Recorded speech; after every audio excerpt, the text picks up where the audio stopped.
because we are kings and our words matter.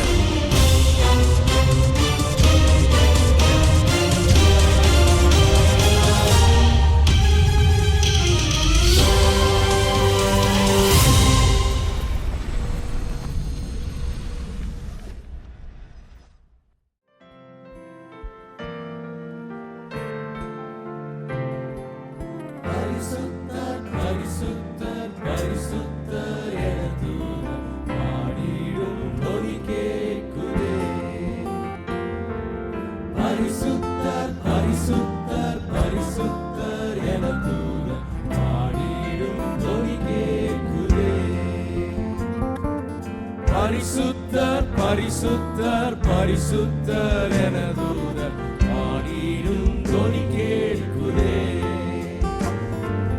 பரிசுத்தர் பரிசுத்தர் பரிசுத்தர் என தூதர் பாடிடும் தொனி கேட்குதே. காலையும் மாலைய வேளையும் கர்த்தரை கருத்துடன் பாடிடுவேன்.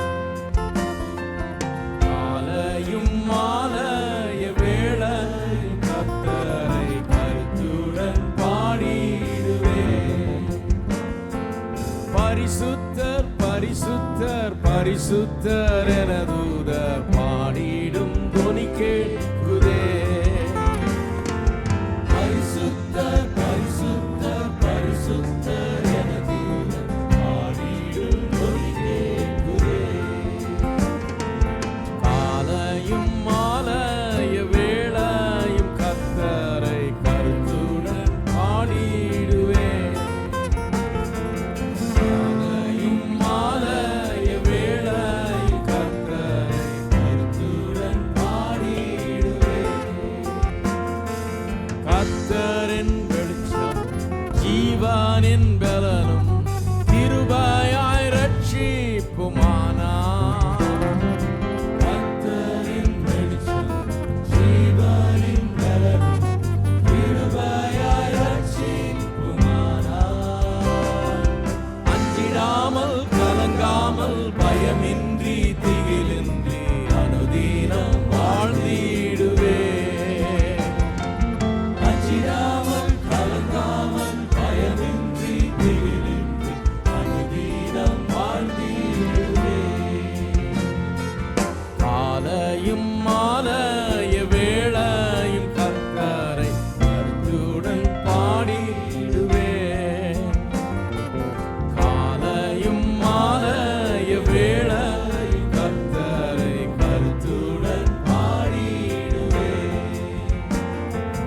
எனக்கு எதிராய் ஓர் பாளையம் இறங்கி என் மேலோர் யுத்தம் வந்தாலும், எனக்கு எதிராய் ஓர் பாளையம் இறங்கி என் மேலோர் யுத்தம் வந்தாலும், பயப்படேன் எதிராளி நிமித்தமாய் செவ்வையான பாதையில் நடத்திடுவார். பயப்படேன் எதிராளி நிமித்தமாய் செவ்வையான பாதையில் நடத்திடுவார்.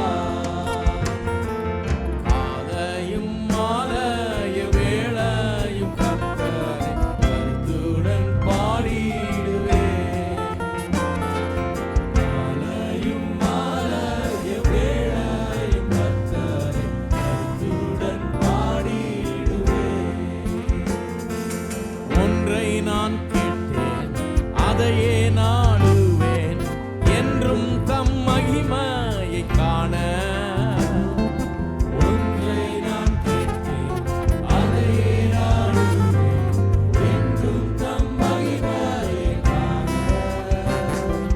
ஜீவனுள்ள நாளெல்லாம் தம் ஆலயத்தில் தங்குவதை வாஞ்சித்து நாடிடுவேன். ஜீவனுள்ள நாளெல்லாம் தம் ஆலயத்தில்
உள்ளத்தை தேடுவேனே, கூப்பிடும் என் சத்தம் கேட்டு பயமாக பதிலளிப்பார். மாலையும் மாலைய வேளையில் கர்த்தரை கருத்துடன் பாடிடுவேன். மாலையும் மாலைய வேளையில் கர்த்தரை கருத்துடன் பாடிடுவேன். தகப்பனும் தாயும் கைவிட்டாலும் என் கர்த்தர் என்னை சேர்த்துக் கொள்வார். தகப்பனும் தாயும் கைவிட்டாலும் கர்த்தர் என்னை சேர்த்துக் கொள்வார். எந்த உள்ளம் ஸ்திரமாக திடமாக கர்த்தருக்கு என்றென்றும் காத்திருக்கும். எந்த உள்ளம் ஸ்திரமாக திடமாக கர்த்தருக்கு என்றென்றும் காத்திருக்கும். மாலையும் மாலைய வேளையும் கர்த்தரை கருத்துடன் பாடிடுவேன். மாலையும் மாலைய வேளையும் கர்த்தரை கருத்துடன் பாடிடுவேன். எனக்காக யாவும் செய்து முடிப்பார் என் கர்த்தர் வாக்கு மாறிடார். எனக்காக யாவும் செய்து முடிப்பார் என் கர்த்தர் வாக்கு மாறிடார். தமக்கென்றும் பயந்திடும் பக்தர் யாவர் விருப்பமும் தவறாமல் நிறைவேற்றுவார். நமக்கென்றும் பயந்திடும் பக்தர் யாவர் விருப்பமும் தவறாமல் நிறைவேற்றுவார். மாலையும் மாலைய வேளையும் கர்த்தரை கருத்துடன் பாடிடுவேன். மாலையும் மாலைய வேளையும் கர்த்தரை கருத்துடன் பாடிடுவேன். மாலையும் மாலைய வேளையும் கர்த்தரை கருத்துடன் பாடிடுவேன். மாலையும் மாலைய வேளையும் கர்த்தரை கருத்துடன் பாடிடுவேன்.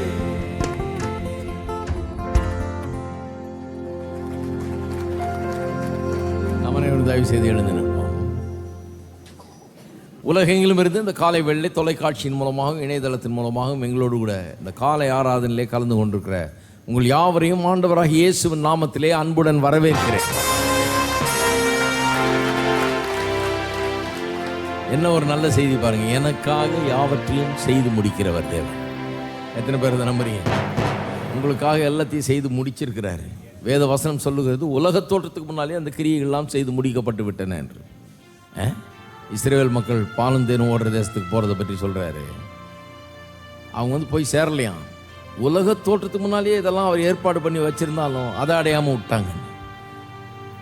அதெல்லாம் நமக்கு ஒரு பாடமாக இருக்கிறது என்று சொல்லப்பட்டிருக்கிறது. அருமையானவர்களே, கர்த்தர் உலக தோற்றத்துக்கு முன்னாடியே உங்களுக்காக கிறிஸ்து இயேசுவுக்குள்ளாக சகல ஆசீர்வாதங்களையும் உங்களுடைய ஆசீர்வாதங்களை எல்லாம் வைத்து விட்டார்.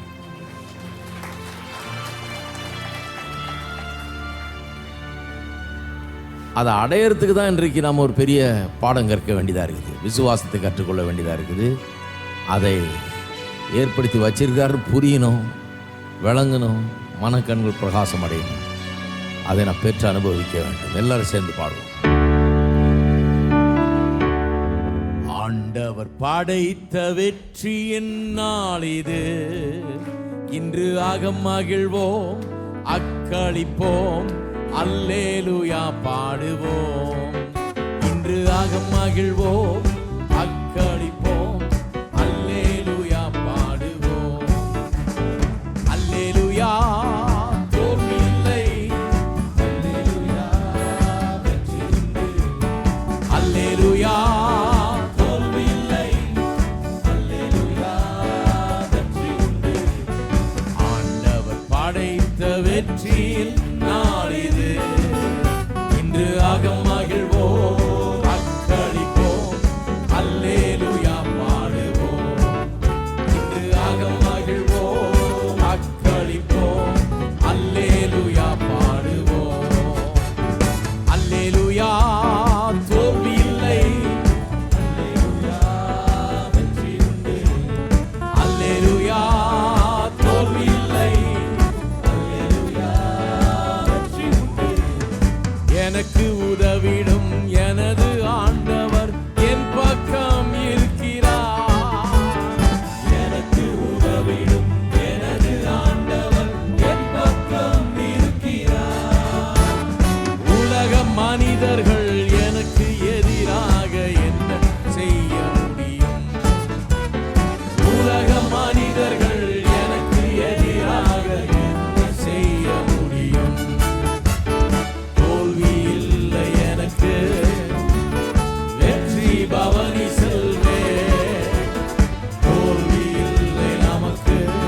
தோல்வி இல்லை.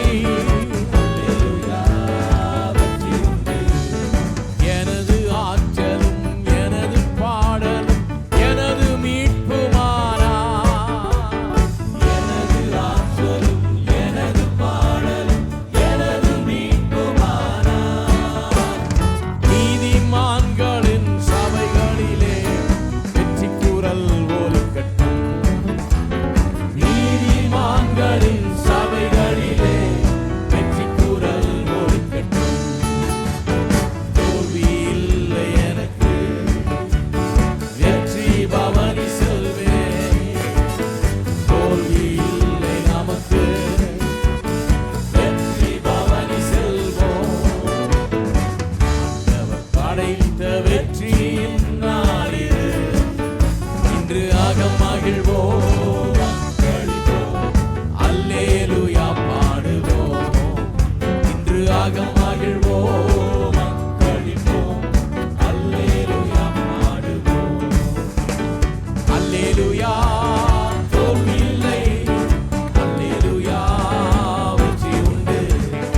அல்லேலூயா, தோல்வி இல்லை. அல்லேலூயா, வெற்றி உண்டு. எனது ஆற்றலும் எனது பாடலும் எனது மீட்புமானா. எனது ஆற்றலும் எனது பாடலும் எனது மீட்புமானா. நீதிமான்களின் சபைகளிலே வெற்றி குரல் ஒலிக்கட்டும். நீதிமான்களின் சபைகளிலே வெற்றி குரல் ஒலிக்கட்டும். தோல்வி இல்லை எனக்கு, வெற்றி பவனி செல்வேன். தோல்வி இல்லை நமக்கு, வெற்றி பவனி செல்வோம். ஆண்டவர் படைத்த வெற்றியின் நாளிது, இன்று அகம் மகிழ்வோம், அக்களிப்போம், அல்லேலூயா பாடுவோம். இன்று அகம் மகிழ்வோம், அக்களிப்போம், அல்லேலூயா பாடுவோம். அல்லேலூயா, தோல்வி இல்லை. அல்லேலூயா, வெற்றி உண்டு. அல்லேலூயா, தோல்வி இல்லை. அல்லேலூயா, வெற்றி உண்டு. அல்லேலூயா, தோல்வி இல்லை. அல்லேலூயா, வெற்றி உண்டு. அல்லேலூயா, தோல்வி இல்லை. அல்லேலூயா, எல்லாரும் அல்லேலூயா, தோல்வி இல்லை. வெற்றி உண்டு. எல்லாரும் சொல்லுவோம். அல்லேலூயா, தோல்வி இல்லை. அல்லேலூயா, வெற்றி உண்டு. அல்லேலூயா, தோல்வி இல்லை. அல்லேலூயா, வெற்றி உண்டு.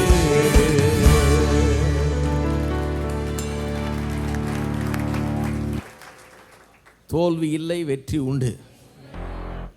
ஏனென்றால் இயேசு என்னைக்கு மரித்து உயிரோடு எழுப்பப்பட்டாரோ அன்னைக்கு மட்டும் வெற்றி நாள் இல்லை, அன்னையிலிருந்து இன்னைக்கு வரைக்கும் நமக்கு எல்லாருக்கும் வெற்றி நாள். ஞாயிற்றுக்கிழமை தோறும் நம்ம இங்கே வர்றது அந்த வெற்றியை கொண்டாடுவது. இது உயிர்த்தெழுதல் நாளை நமக்கு நினைவுபடுத்துகிறது. அவர் நமக்காக பெற்ற வெற்றி, நமக்கு கொடுக்கும்படியாக அவர் எடுத்தார் வெற்றி. அவர் ஒன்றும் போய் பாதாளத்துக்கு போய் வெற்றி சிறக்க வேண்டியதில்லை. அவர் சும்மாவே வெற்றி சிறந்தவர் தான். பரலோகத்தில் இருக்கும்போது பிசாசு அவருக்கு முன்னால் ஒன்றும் கிடையாது. நமக்காக வெற்றி எடுத்தார். அந்த உயிர்த்தெழுதல் நாள் நம்முடைய வெற்றியை குறிக்கிற நாள், நம்முடைய வெற்றியின் ஆரம்ப நாள். அன்று முதல் ஒவ்வொரு ஞாயிற்றுக்கிழமை இல்லை, ஒவ்வொரு நாளும் வெற்றியின் நாள். ஒவ்வொரு நாளும் அந்த வெற்றியை கொண்டாடுகிறோம். ஞாயிற்றுக்கிழமை தோறும் ஒன்றா கூடி வந்து கொண்டாடுறோம், எல்லாரும் சேர்ந்து வந்து. சிலர் கிறிஸ்துமஸ் மட்டும்தான் கொண்டாட்டம். இங்கே எல்லா ஞாயிற்றுக்கிழமையும் கிறிஸ்துமஸ் மாதிரி தான். பாருங்கள், கிறிஸ்துமஸ் மாதிரி தான் இருக்குது. தினந்தோறும் ஒவ்வொரு வீட்லையும் கிறிஸ்துமஸ் தான். ஏனென்றால் வெற்றி நம்முடையது. ஆமென்.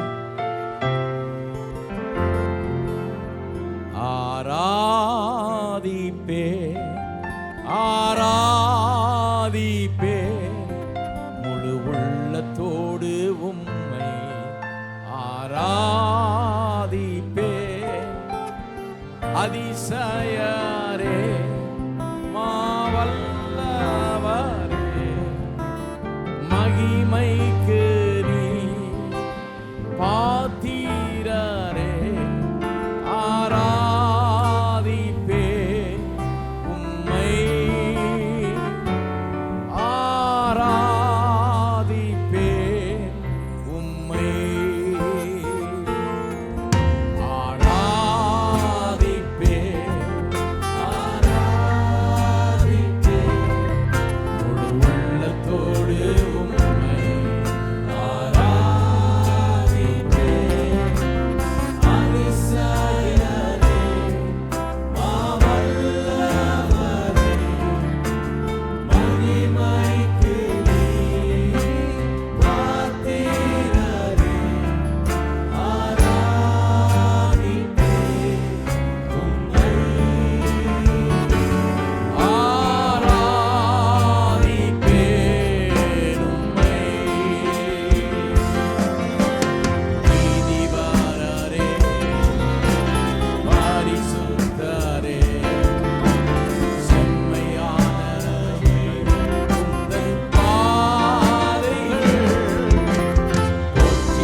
ஸ்தோத்திரம் கர்த்தாவே. ஸ்தோத்திரம் தேவனே, உமக்கு ஸ்தோத்திரம். ஹல்லேலூயா. ஓ உமக்கு ஸ்தோத்திரம், ஸ்தோத்திரம், ஸ்தோத்திரம். ஹல்லேலூயா. உம்மை துதிக்கிறோம் துதிக்கிறோம் தேவனே, உம்மை ஸ்தோத்திரிக்கிறோம். உம்மை ஸ்தோத்திரிக்கிறோம், துதிக்கிறோம். ஹல்லேலூயா ஹல்லேலூயா ஹல்லேலூயா. உமக்கு ஸ்தோத்திரம் ஸ்தோத்திரம் ஸ்தோத்திரம் ஸ்தோத்திரம். ஓ ஹல்லேலூயா ஹல்லேலூயா ஹல்லேலூயா. உம்மை துதிக்கிறோம் துதிக்கிறோம் கர்த்தாவே. ஸ்தோத்திரம் ஸ்தோத்திரம் ஸ்தோத்திரம் கர்த்தாவே. ஹல்லேலூயா. ஸ்தோத்திரம் தேவனே, ஸ்தோத்திரம்.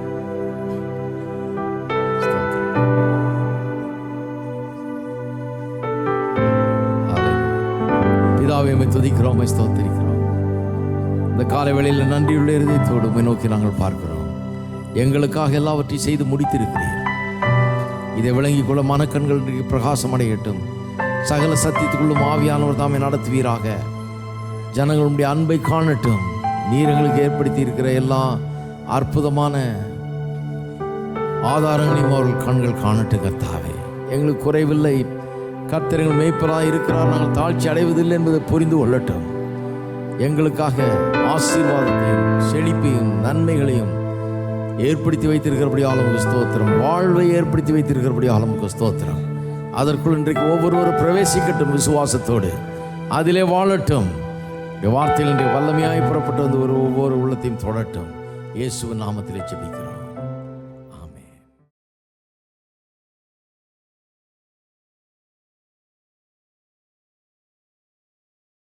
கர்த்தருடைய வார்த்தைக்கு நாம் செல்லுவோம். கடந்த சில வாரங்களாக கிருபை குறித்து போதித்து வருகிறோம். குறிப்பாக இப்பொழுது கிருபையில் வாழ்வதை குறித்து போதித்து வருகிறேன். கிருபையில் வாழும் வாழ்க்கையை குறித்து. கிருபையில் வாழ்வதுனா எப்படின்னு ஒரு சுருக்கமாக சொன்னேன் இல்லையா? வேதவசனம் சொல்லுகிறது. எபேசியர் 2:8 தான் திறவுகோலாக உபயோகப்படுத்தி வருகிறோம். கிருபையில் வாழ்வதுனா என்ன? கிருபையினாலே விசுவாசத்தை கொண்டு ரட்சிக்கப்பட்டீர்கள் என்று வேதவசனம் சொல்லுகிறது. கிருபையினாலே விசுவாசத்தை கொண்டு. ரட்சிப்பு எப்படி வருதான்? கிருபையினாலே விசுவாசத்தை கொண்டு. அதனுடைய விளக்கத்தை கொடுத்தேன். கிருபைனா கர்த்தர் தருகிறது தான் கிருபை. விசுவாசம்னா நாம் எடுத்துக்கொள்கிறது. கர்த்தர் தருகிறார், நாம் எடுத்துக்கொள்கிறோம். கிருபை தருகிறது, விசுவாசம் எடுத்துக்கொள்கிறது. கிருபை நிறைய தந்திருந்தாலும் கொஞ்சம் கூட விசுவாசத்தை காண்பிக்கவில்லை என்றால் எவ்வளவு தந்திருந்தாலும் அதில் கொஞ்சத்தை கூட நாம் பெற்று அனுபவிக்க போகிறது கிடையாது. அதனால தான் இயேசு இந்த பூமியில் வாழ்ந்தபோது எப்போதும் உன்னுடைய விசுவாசத்தின்படியே உனக்கு ஆக கடவுதுன்னு சொன்னார். சோமானவர்களெல்லாம் பாருங்கள், அற்புதத்தை பெற்றவங்களாம் பாருங்கள், சொல்கிறாரு உன்னுடைய விசுவாசத்தின்படி உனக்கு ஆக கடவுது. ஏன்னா என்னுடைய கிருபையின்படி உனக்கு ஆக கடவுதுன்னு சொல்ல, உன்னுடைய விசுவாசத்தின்படி உனக்கு ஆக கடவுது. ஏன்னா கிருபை அதை பற்றி வந்து கேள்வியும் கிடையாது. அது கர்த்தர் எல்லாத்தையும் தந்திருக்கிறார், செய்து முடித்திருக்கிறார். இப்போ என்ன சொல்கிறாரு? உன்னுடைய விசுவாசத்தின்படி உனக்கு ஆக கடவுது. அவர்களெல்லாம் உடன்படிக்கையின் மக்கள், பழைய உடன்படிக்கையின் கீழே வாழ்ந்தார்கள். இயேசு வந்து இந்த காலத்தில் அவர்கள் தேவனிடத்திலிருந்து பெற்ற சுகம் மற்ற எல்லா ஆசீர்வாதங்களுமே அவர்களுக்கு ஏற்கனவே உடன்படிக்கையின் வாயிலாக கொடுக்கப்பட்டிருக்கிற ஒன்று. அதுக்காக அவர்கள் உபவாசம் இருந்து பட்டினி கிடந்து கெஞ்சி மன்றாடி அழ வேண்டியதில்லை. அவர்களுக்கென்று அது கொடுக்கப்பட்டு விட்டது. ஆகவே தான் சுகமாக வந்தவங்க கூட தொட்டு சுகமாகிட்டாங்க, அவர் தொட்டு சுகமானாங்க, இப்படி எல்லாம் சொஸ்தமானார்கள். அவர்களுக்காக யாரும் ஜெபம் பண்ணல. அவர் வந்து வெறும் தொட்டார், அவ்வளோதான், சுகமாச்சு. இல்லை அவங்க தொட்டாங்க, சுகமாகிட்டாங்க. ஏனென்று சொன்னால் அது அவர்களுடையது. விசுவாசத்திலே செயல்பட்டு அதை எடுத்துக்கொள்கிறார்கள். உன்னுடைய விசுவாசத்தின்படி உனக்கு ஆக கடவுதுன்றார். அந்த 12 வருஷமாக பெரும்பாடுள்ள ஸ்திரீ வருகிறாள். கேள்விப்பட்டு இயேசு வர்றாருன்னு கேள்விப்பட்டு அவர் செய்த அற்புதங்கள் எல்லாம் கேள்விப்பட்டு அவளுக்குள்ளே விசுவாசம் உண்டாயிடுச்சு. இன்றைக்கி போவேன், அவருடைய வஸ்திரத்தின் ஓரத்தையாகிலும் தொட்டால் நான் சொஸ்தமாவேன்னு சொல்லிகிட்டே வர்றா. வந்து தொட்டு சோமாயிட்டா. அப்புறம் இயேசு அவள்கிட்ட பேசும்போது சொல்கிறார், உன்னுடைய விசுவாசத்தின்படியே உனக்கு ஆயிட்டா. அப்படின்னா என்ன அர்த்தம்? அவள் தன்னுடைய விசுவாசத்தை வந்து அவரை தொட்டதன் மூலமாக வெளிப்படுத்தி விட்டாள். இது என்னுடையது, சுகம் என்னுடையது, நான் எடுத்துக்கொள்கிறேன், அது எனக்கு சொந்தமானது என்று சொல்லி அவள் எடுத்துக்கொண்டாள். அதுதான் விசுவாசத்தின் செயல். அப்போ பாருங்கள், விசுவாசம் வந்து தேவன் கொடுக்கிறார், கிருபை கொடுக்கிறது, விசுவாசம் எடுத்துக்கொள்கிறது. கொடுத்திருந்தாலும் விசுவாசம் எடுத்துக்கொள்ளலைன்னா ஒன்றுதி பெற்று அனுபவிக்க முடியாது. ஒன்றும் கொடுக்கப்படலைன்னா நான் எவ்வளோ விசுவாசித்தாலும் ஒன்றும் கிடைக்காது. ஏன்னா கொடுக்கப்பட்டதை விசுவாசிக்கிறது தான் விசுவாசம். நான் விசுவாசிக்கிறதுனால எதையோ அவர் கொடுக்கறது இல்லை, அவர் கொடுத்துருக்கிறதுனால நான் விசுவாசிக்கிறேன். எத்தனை பேருக்கு புரியுது? நான் விசுவாசிக்கிறதுனால அவர் கொடுக்கறது இல்லை. சில நினைக்கிறாங்க நான் விசுவாசிக்கிறதுனால அவர் மனசை மாற்றிக்கிட்டு நாளைக்கு எனக்கு தரலான் இருக்கிறாரு. கிடையாது. அவர் கொடுத்ததுனால நான் விசுவாசிக்கிறேன். இதுதான் சரியான காரியம் தான் அந்த கிருபைங்கிறத புரிந்து கொள்ளணும்.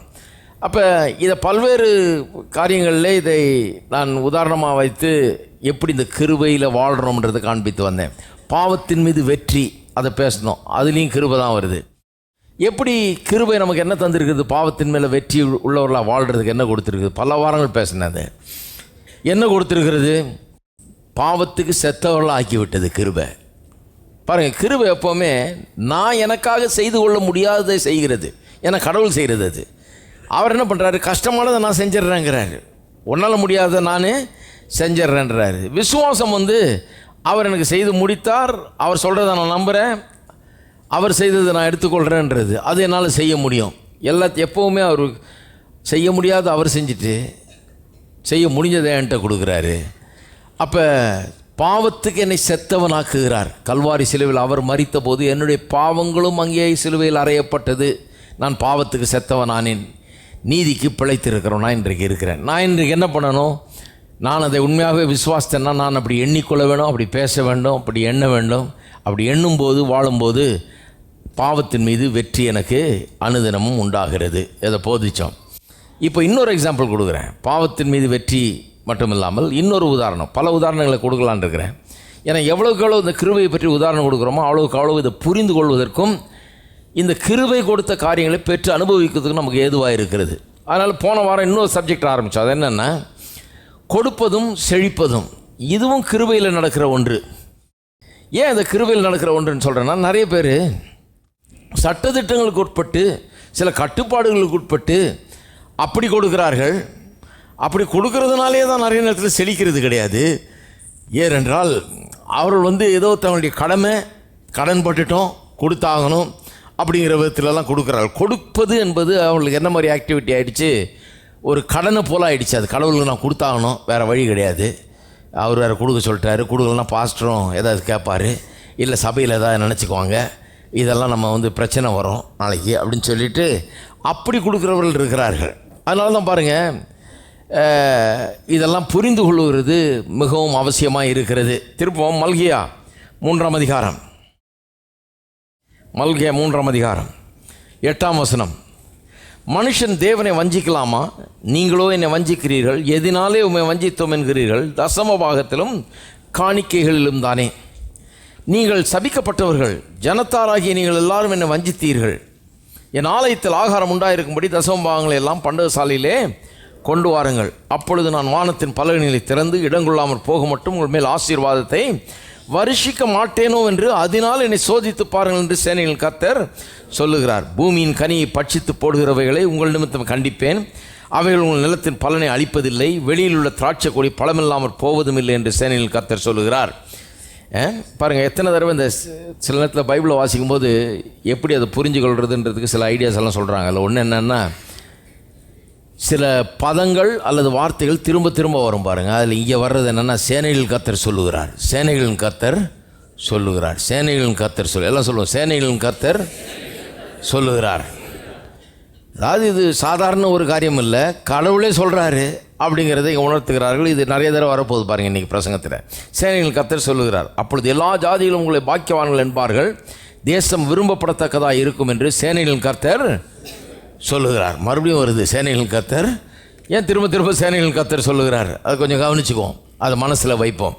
சரி, இந்த வசனத்தை எடுத்து நிறைய பிரச்சனைகளுக்கு இது அல்வா சாப்பிட்ற மாதிரி இது, முக்கியமாக 8, 9, 10 எல்லாம். ஏனென்றால் என்ன சொல்லியிருக்குது அங்கே? மனுஷன் தேவனை வஞ்சித்து விட்டான். எதனால வஞ்சித்தீல்னு கேட்குறீங்க? தசமபாகத்திலும் காணிக்கையில்னு சொல்லியிருக்குது. அப்புறம் சொல்லியிருக்குது நீங்கள் சபிக்கப்பட்டவர்கள் என்று. இதை வைத்துக்கொண்டு என்ன பண்ணிடுறாங்க? எப்படி ஒரு இம்ப்ரெஷன் கொடுத்துட்டாங்க. போன வாரத்தில் அதை விட்டு பேசினேன். என்ன இம்ப்ரெஷன் கொடுத்துட்டாங்க?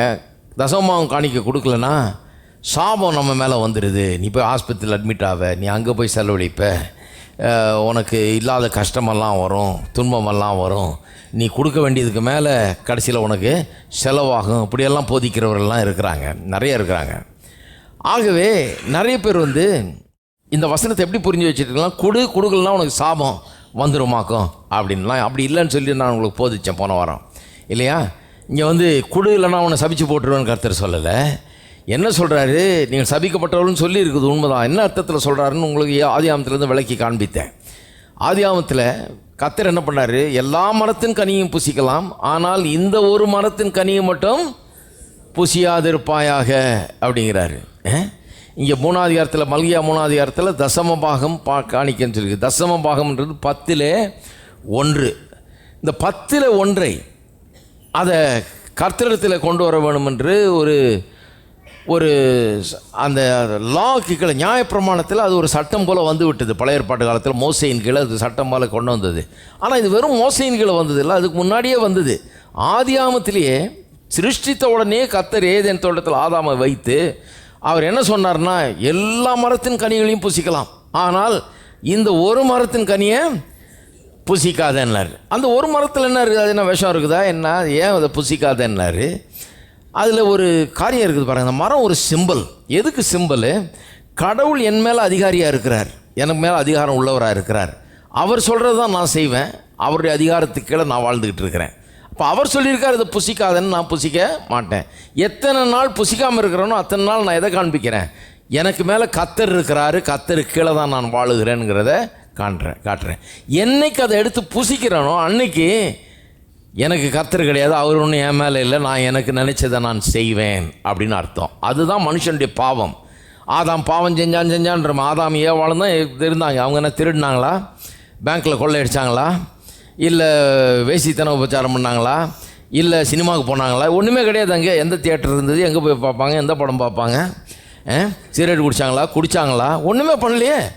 என்ன பாவம் செஞ்சாங்கன்னா என்ன பாவம் செஞ்சாங்கன்னா கடவுள் என்ன சொல்கிறது? இதை சாப்பிடாதுன்னு, இந்த ஒன்றை மட்டும் சாப்பிடாது, மீதியெல்லாம் சாப்பிடுங்கிறாரு. அப்போ இந்த ஒன்று தான் அவருக்கு என் மேலே அதிகாரம் இருக்குது, எனக்கு மேலே அவர் இருக்கிறாருன்றதை காமிக்குது. அதையும் நான் தீர்த்து கட்டிடுறேன். அவருக்கு என் மேலே அதிகாரம் கிடையாது. நான் நினச்சா நான் எதையும் சாப்பிடுவேன், என் மனம் போன போக்கில் நான் வாழ்வேன், நான் நினச்சதை நான் சாப்பிடுவேன், எனக்கு யாரும் சொல்லக்கூடாது. இதுதான் பாவம். இன்றைக்கும் நான் சொல்கிறேன் பாருங்கள், மனுஷனுடைய பாவம் வந்து வேறு ஒன்றும் கிடையாது. அதுதான் நான் நினச்சதை செய்வேன், கடவுள் என்ன சொல்கிறது, அவருடைய வார்த்தை என்ன சொல்கிறது, எனக்கு எது சரின்படுதோ அதை தான் நான் செய்வேன்னு சொல்கிறது தான் பாவம். இல்லை கவனிங்க. ஏன்னா சிலர் சொல்ல, நான் ரொம்ப யோகியனாக்கும், நான் என்ன திருடினேன்னா, நான் லஞ்சம் வாங்கினேன்னா, கொள்ளை அடித்தேன்னா, அது பண்ணேன்னா, ஒன்றும் வாங்கலை நீங்கள். கரெக்டு தான், அந்த விதத்தில் யோகியர்களாக இருக்கலாம். ஆனால் அநேகர் எப்படி வாழ்கிறாங்கன்னா, கடவுளுக்கு அவளுடைய வாழ்க்கையில் இடம் கிடையாது, கடவுள் தங்களுடைய ஆண்டவர் என்று அங்கீகரிக்கிறது கிடையாது, கடவுளுடைய வார்த்தைக்கு மரியாதை கொடுக்கறது கிடையாது, அவர் சொல்கிறத செய்கிறது கிடையாது. அதுதான் பாவம் என்று வேதவசனம் சொல்லுகிறது. எல்லா பாவம் வர்றதுக்கு முன்னால் வந்த பாவம் அதுதான் தாய் பாவம். அதுதான் எல்லாத்துக்கும் ஒரு மதர் ஆஃப் ஆல் சின்ஸ் மாதிரி இருக்குது. சரி, அப்போ அவன் என்னைக்கு எடுத்து புசிச்சானோ அன்னைக்கு தரித்திரமெல்லாம் உள்ளே வந்துருச்சு. அப்போ கடவுள் என்ன சொல்கிறாரு? 9 நீ தசம பாகம்னா 10 நான் சொல்கிறேன். ஆதியாகமத்தை எப்படி வாசிங்க? இங்கே தசமாக எங்கே இருக்குதுன்னு கேட்குறாங்க. நான் சொல்கிறேன், ஆதியாகமம் 1ஆம் அதிகாரத்திலே இருக்குது, 2ஆம் அதிகாரத்திலே இருக்குது. என்ன சொல்கிறாரு? 9 புசிக்கலாம், இந்த 1 மட்டும் புசிக்காதன்னாரு. கரெக்டாக அந்த 1 தான் அவன் சாப்பிட்டுட்டான். 9 சாப்பிட்டு இந்த 1 நான் சாப்பிட்டு தருவேன் நின்னா அன்றைக்கி தான் தரித்திரம் வந்தது. இன்றைக்கும் ஜனங்க நிறையா தான் பண்ணிகிட்ருக்குறாங்க. 9 சாப்பிட்டு அவன் நல்லா இருந்திருக்கலாம். 9 சாப்பிட்ருந்தானா இன்றைக்கி நோய் கிடையாது, சாவு கிடையாது, சந்தோஷமில்லாத தன்மை கிடையாது, குடும்ப பிரச்சனை கிடையாது, இந்த குழப்படி கிடையாது, இந்த சாபக்கேடு கிடையாது. இந்த பூமியில் இருக்கிற அத்தனை காரியங்களும் அன்றைக்கு அந்த 1 சாப்பிட்டதுனால வந்தது தான். ஹலோ, அந்த இஷ்யூ தான், அதுதான் இஷ்யூ ஆகிடுச்சு, பெரிய பாவம் ஆகிடுச்சு, அதுதான் பெரியதாகிடுச்சு. ஏன்னா அந்த 1 சாப்பிட்டோன்னு என்ன சொல்ல ஆரம்பிச்சிட்டான்? என் வேலையை நான் பார்த்துக்கிறேன், நான் தான் எனக்கு ஆதாரம், நான் தான் சப்ளையர், எனக்கு வேணுமோ என்ன வேணுமோ அதை என்னால், என்னுடைய சாமர்த்தியத்தினால, என்னுடைய அறிவினால் எனக்கு நான் சம்பாதிக்க தெரியும், எனக்கு வாழ தெரியுமாக்கும். கடவுள் யார் சொல்கிறது, நான் என்ன கேட்குறது அப்படின்னா சரின்னு போன்னு விட்டார் கடவுள். சரி நீயே வாழ்ந்துக்கோ, உன் வாழ்க்கையை நான் எல்லாமே வாழ்ந்துக்கோ. அதுதான் இந்த அழகில் இருக்குது வாழ்க்கை. அதுதான் பசி, பட்னி, பஞ்சம், வறுமை, இல்லாமல், நோய், அது எதுன்னு என்ன செய்ய முடியாது, என்ன செய்கிறதுன்னு தெரியாமல் தலையை பிச்சுக்கிற மாதிரி இருக்குது பாருங்கள். அதுதான் இன்றைக்கு உலகம் இருக்கிறதுனுடைய நிலைமை. அப்போ கர்த்தர் என்ன சொல்கிறாரு? நீங்கள் சபிக்கப்பட்டவர்கள்னு சொல்லும்போது என்ன சொல்கிறாரு? அப்பா ஆதாம் மூலமாகவே அந்த சாபம் உள்ளே வந்துருச்சு, அன்றைக்கே வந்துருச்சு. இன்றைக்கி நான் வந்து ஃப்ரெஷ்ஷாக ஒன்று சபிக்கிறது இல்லை, அன்றைக்கே நான் வந்து ஒன்றும் சபிக்கலை. நான் சொன்னேன், நீ புசிக்கிற நாளிலே சாகவே சாவாயின்னு சொன்னேன். அவனை ஒன்றும் நான் சபிக்கலை, புசிச்சா சாபம்லாம் உள்ள நுழைஞ்சிரும்ன்றத வார்னிங் கொடுத்தான் அவனுக்கு. கொடுத்து அவன் செஞ்சுட்டான், நுழைஞ்சிருச்சு. அவர் வந்து ஆதாம்கிட்ட அப்புறம் பேசும்போது அதான் சொல்கிறாரு, பூமி உன் நிமித்தமாய் சபிக்கப்பட்டிருக்கும், நீ முகத்தின் வேர்வையினால் ஆகாரம் புசிப்பாய், உன் வாழ்நாள் எல்லாம் வேதனையோடு ஆகாரம் புசிப்பாய் என்று சொல்லி அப்படி சொல்கிறாரு. என்ன சொல்கிறாரு? அது ஒரு ஆப்சர்வேஷன், அவ்வளோதான், ஒரு காமெண்ட்ரி மாதிரி கொடுக்குறாரு. இருக்கிற நிலைமை, ஸ்டேட் ஆஃப் தி அஃபேர்ஸ், அங்கே இருக்கிற கண்டிஷன் என்ன அப்படின்றது சொல்கிறார். பார், இப்படி பண்ணேன், இப்படி ஆகிப்போச்சு, இப்போது சாபம் வந்து ஒட்டிக்கிச்சு, இப்போ நெத்தி வேர்வையில் தான் சாப்பிட்ணும், இனிமேல் வேதனையில் தான் நீ ஆகாரம் புசிக்கணும், அப்படி ஆகிப்போச்சு அப்படிங்கிறாரு. ஒழிய இனிமே அப்படி ஆகணும்னு சொல்ல, அதை முன்னாடியே சொல்லிட்டாரு. புசிக்கும் நாளிலே நீ சாகவே சாவான்னு சொன்னது அதுதான். இருக்கீங்களா? அப்படி புசிக்கிற அன்றைக்கே எல்லாம் நுழைஞ்சிரும் உள்ளன்னு அன்றைக்கே சொல்லிட்டார். அவன் கரெக்டாக அதை புசிச்சிட்டான். அப்போ பாருங்கள், அந்த 10ல் 1ங்கிறது ஒரு சிம்பிள் மாதிரி தான் கர்த்தர் வச்சார். அதை நம்ம நல்லா புரிஞ்சு கொள்ளணும். நிறைய பேர் இன்றைக்கி என்ன நினைக்கிறாங்க, தசம பாகத்தெல்லாம் இது வந்து சபை ரன் பண்ணுறதுக்கு காசு வேணும் இல்லையா, ஏசி ஓடுது அதுக்கு காசு வேணும். சில பிரசங்கியாருங்க பண்ணுற வேலை இது, வேறு ஒன்றும் கிடையாது. அதனால தான் அப்படி ஜனங்க புரிஞ்சு வச்சுருக்காங்க. அவங்க நினைக்கிறாங்க, எத்தனை லைட் எரியுது பாருங்கள், எவ்வளோ மைக் போட்டிருக்கோம் பாருங்கள், எத்தனை சேர் இருக்குது பாருங்கள், இதுக்கெல்லாம் நம்ம காசு செலுத்தணும், ஆகவே தான் காசு தேவை அப்படின்னு சொல்லி ஜனங்க கடைசியில் என்ன நினச்சிட்டாங்க, நம்ம தான் இப்போ கடவுளுக்கு உதவி செய்யணும், பாவம் கடவுள் கஷ்டப்படுறாரு, கடவுள் வேறு இவர் அனுப்பிச்சி வச்சிட்டாரு, இவருக்கும் சாப்பாடு இல்லை, உங்கள் வீட்லேயும் சாப்பாடு இல்லை, இவர் பாஸ்டர் வேறு கஷ்டப்பட்டுருக்காரு, நம்ம தான் எல்லாம் சேர்ந்து ஏதாவது பண்ணணுதுக்குன்னு கடவுளுக்கு உதவியாளர்கள் ஆகிட்டாங்க ஜனங்கள்லாம். அதனால தான் வாசித்தேன் சங்கீதத்திலேருந்து, கர்த்தர் சொல்கிறார், எனக்கு பசி எடுத்தால் ஒன்றை கேட்பேனா, 1000 அதாவது மலைகளில் திரிகிற 1000 மாடுகளும் என்னுடையவைகள், நான் என்ன அதனுடைய ரத்தத்தை குடிக்கிறேன்னா, மாம்சத்தை சாப்பிட்றான், நீ கொண்டாந்து பலியிடுறது எதுக்கு, எனக்காகவா, நான் அதில் எங்கள் வீட்டில் மட்டன் குழம்பு ஆகுதுன்றார். நீ கொடுத்த ஒன்று நான் சாப்பிடலையா, உங்கள்கிட்ட நான் கேட்கவே மாட்டேங்கிறார். அப்புறம் எதுக்கு போய் கொல்ல சொல்கிறாரு? 10ல் 1 கொண்டான்றார். 1000 மாடு இருந்தால் 100 கொண்டு போய் கொண்டான், எதுக்கு கொல்லணுன்றாரு? 1000 கர்த்தர் கொடுத்தது, அந்த 1000லேருந்து நன்றி கடன், நான் கர்த்தருக்கு நன்றி செலுத்தும்படியாக, என் உள்ளத்தில் கர்த்தர் பேரில் அன்பு வைத்து நன்றி செலுத்தும்படியாக இந்த 1000 எனக்கு கொடுத்த கர்த்தரை ஸ்தோத்தரிக்கும்படியாக கொடுக்குறேன். அதனால தான் சொல்கிறார் சங்கீதத்தில், நான் உன்னை கேட்க மாட்டேன் பசிச்சதுன்னா, எனக்கெல்லாம் இருக்குது அப்படின்னு சொல்லிட்டு சொல்கிறாரு. நீ என்ன பண்ணியிருக்கணும்? ஸ்தோத்திர பலிகளை செலுத்தணும். இந்த பலியை நான் கேட்கல, இந்த பலி வந்து சும்மா ஃபிசிக்கலாக நீ கொண்டு வந்து செலுத்துற, ஆனால் அதுக்கு பின்னால் என்ன இருக்குது? நன்றி பலிகள் இருக்குது. இங்கிலீஷில் அப்படியே வருது, தேங்க்ஸ் கிவிங் இருக்குது, ஸ்தோத்திர பலி இருக்குது இதுக்கு பின்னால்ங்கிறாரு. எத்தனை பேருக்கு புரியுது? அப்போ நம்ம காசெல்லாம் வாங்கிட்டு போய் பரலோகத்தில் கர்த்தர் என்ன பண்ண போகிறாரு? அங்கே செல்லவே செல்லாது இது. ஹலோ, இருக்கிறீங்களா? அப்போ என்ன சொல்கிறார்? ஆமாம், காசை கொண்டா, ஏன்னா உனக்கு காசு முக்கியமாக இருக்குது. ஒரு நாளைக்கு 8 மணி நேரம் 10 மணி நேரம் 12 மணி நேரம் வேலை செய்கிற ஆளுங்க கூட இருக்கிறீங்க. போய் இதே வேலையை காலையிலேருந்து சாயந்தரம் வேலை செஞ்சு அப்புறம் வந்து படுத்துங்கிறது கூட நாளைக்கு வேலைக்கு போகணுமேன்றதுனால தான் படுத்துங்கிறீங்க. அப்போ வேலை உனக்கு பிரதானமாக இருக்குது, சம்பாத்தியம் உனக்கு பிரதானமாக இருக்குது. அதில் நீ முதல் பங்கை எனக்கு கொண்டு வந்து அதை கொடுங்கிறாரு. ஏன்னா எனக்கு அது பரலோகத்தில் தேவைங்கிறதுனால இல்லை, இங்கே கொண்டு வா, அப்பொழுது வானத்தின் பலகணிகளை திறந்து இடங்கொள்ளாமற் போக மட்டும் ஆசீர்வாதத்தை வருஷிக்க மாட்டேனோ என்று அதனால என்னை சோதித்து பாருங்கள் அப்படிங்கிறாரு. நீ இதை பண்ணு. என்ன அதில் இஷ்யூ? அந்த இஷ்யூ தான் பேசணும் போன தடவை இல்லையா? என்ன இஷ்யூ இதில்? தசமபாத்தை கொண்டு வரும்போது ஒருத்தர் என்ன காமிக்கிறான்? கடவுள் என்னுடைய ஆதாரமாக இருக்கிறதெல்லாம் எங்கிட்டேருந்து வரல, என் சாமர்த்தியம் இல்லை, என்னுடைய அறிவு இல்லை, என் ஞானம் இல்லை, கடவுளுடைய கிருபை எனக்கு எல்லாத்தையும் தந்துருக்குது, கடவுளுடைய ஆசீர்வாதம் இந்த படி எனக்கு வாழ்க்கையை மாற்றி அமைச்சிருக்குது, எனக்கு எல்லாம் தந்துருக்குது, ஆகவே நான் இதை கொண்டு வருகிறேன்னு சொல்லி அவன் வெறும் பலியை கொண்டு மாட்டை கொள்றதில்ல, அந்த மாடை கர்த்தர் எனக்கு வானான்றாரு. உன் இருதயம் எனக்கு தேவை, எனக்கு ஸ்தோத்திர பலிகள், இதை கொண்டுறது வந்து அதுக்கு அடையாளமாக இருக்குது, உன்னுடைய இருதயத்தில் இருக்கிற நன்றிக்கு அடையாளமாக இது இருக்கிறது அப்படிங்கிறாரு. அப்போ பாருங்கள், இதை இஷ்யூவை நல்லா புரிஞ்சுக்கணும். அப்போ காணிக்க தசமமாலை செலுத்துகிறோம் இல்லையா? செலுத்தும் போது எப்படி செலுத்துகிறோம்? நம்ம எல்லாத்தையும் கர்த்தர் தான் கொடுத்தாரு. 50,000 ரூபா சம்பாரிச்சிங்கன்னா அந்த 50,000 கர்த்தர் கொடுத்தது தான் இல்லைங்களா? 50,000 கர்த்தர் கொடுத்தது. 5,000 கொண்டு வந்து தசமமாக செலுத்துகிறோம், அது ஒரு சிறிய பகுதி தான். அதில் பாருங்கள், இன்கம் டேக்ஸ் ஏறிடுச்சு, சேல்ஸ் டேக்ஸ் ஏறிடுச்சு, எல்லா டேக்ஸும் ஏறிடுச்சு, பெட்ரோல் விலை ஏறிடுச்சு, கெரோசின் விலை கூட ஏறிடுச்சு, எல்லாம் ஏறிடுச்சு. ஒரு நாளாவது கர்த்தர் தசமபாகத்தை ஏற்றிருக்கிறாரா?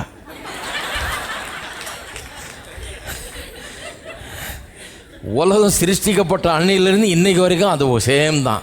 10%னா 10% தான். இன்னும் 10,000 வருஷத்துக்கு அப்புறம் வந்தீங்கன்னா கூட 10%ஆக தான் இருக்கும்.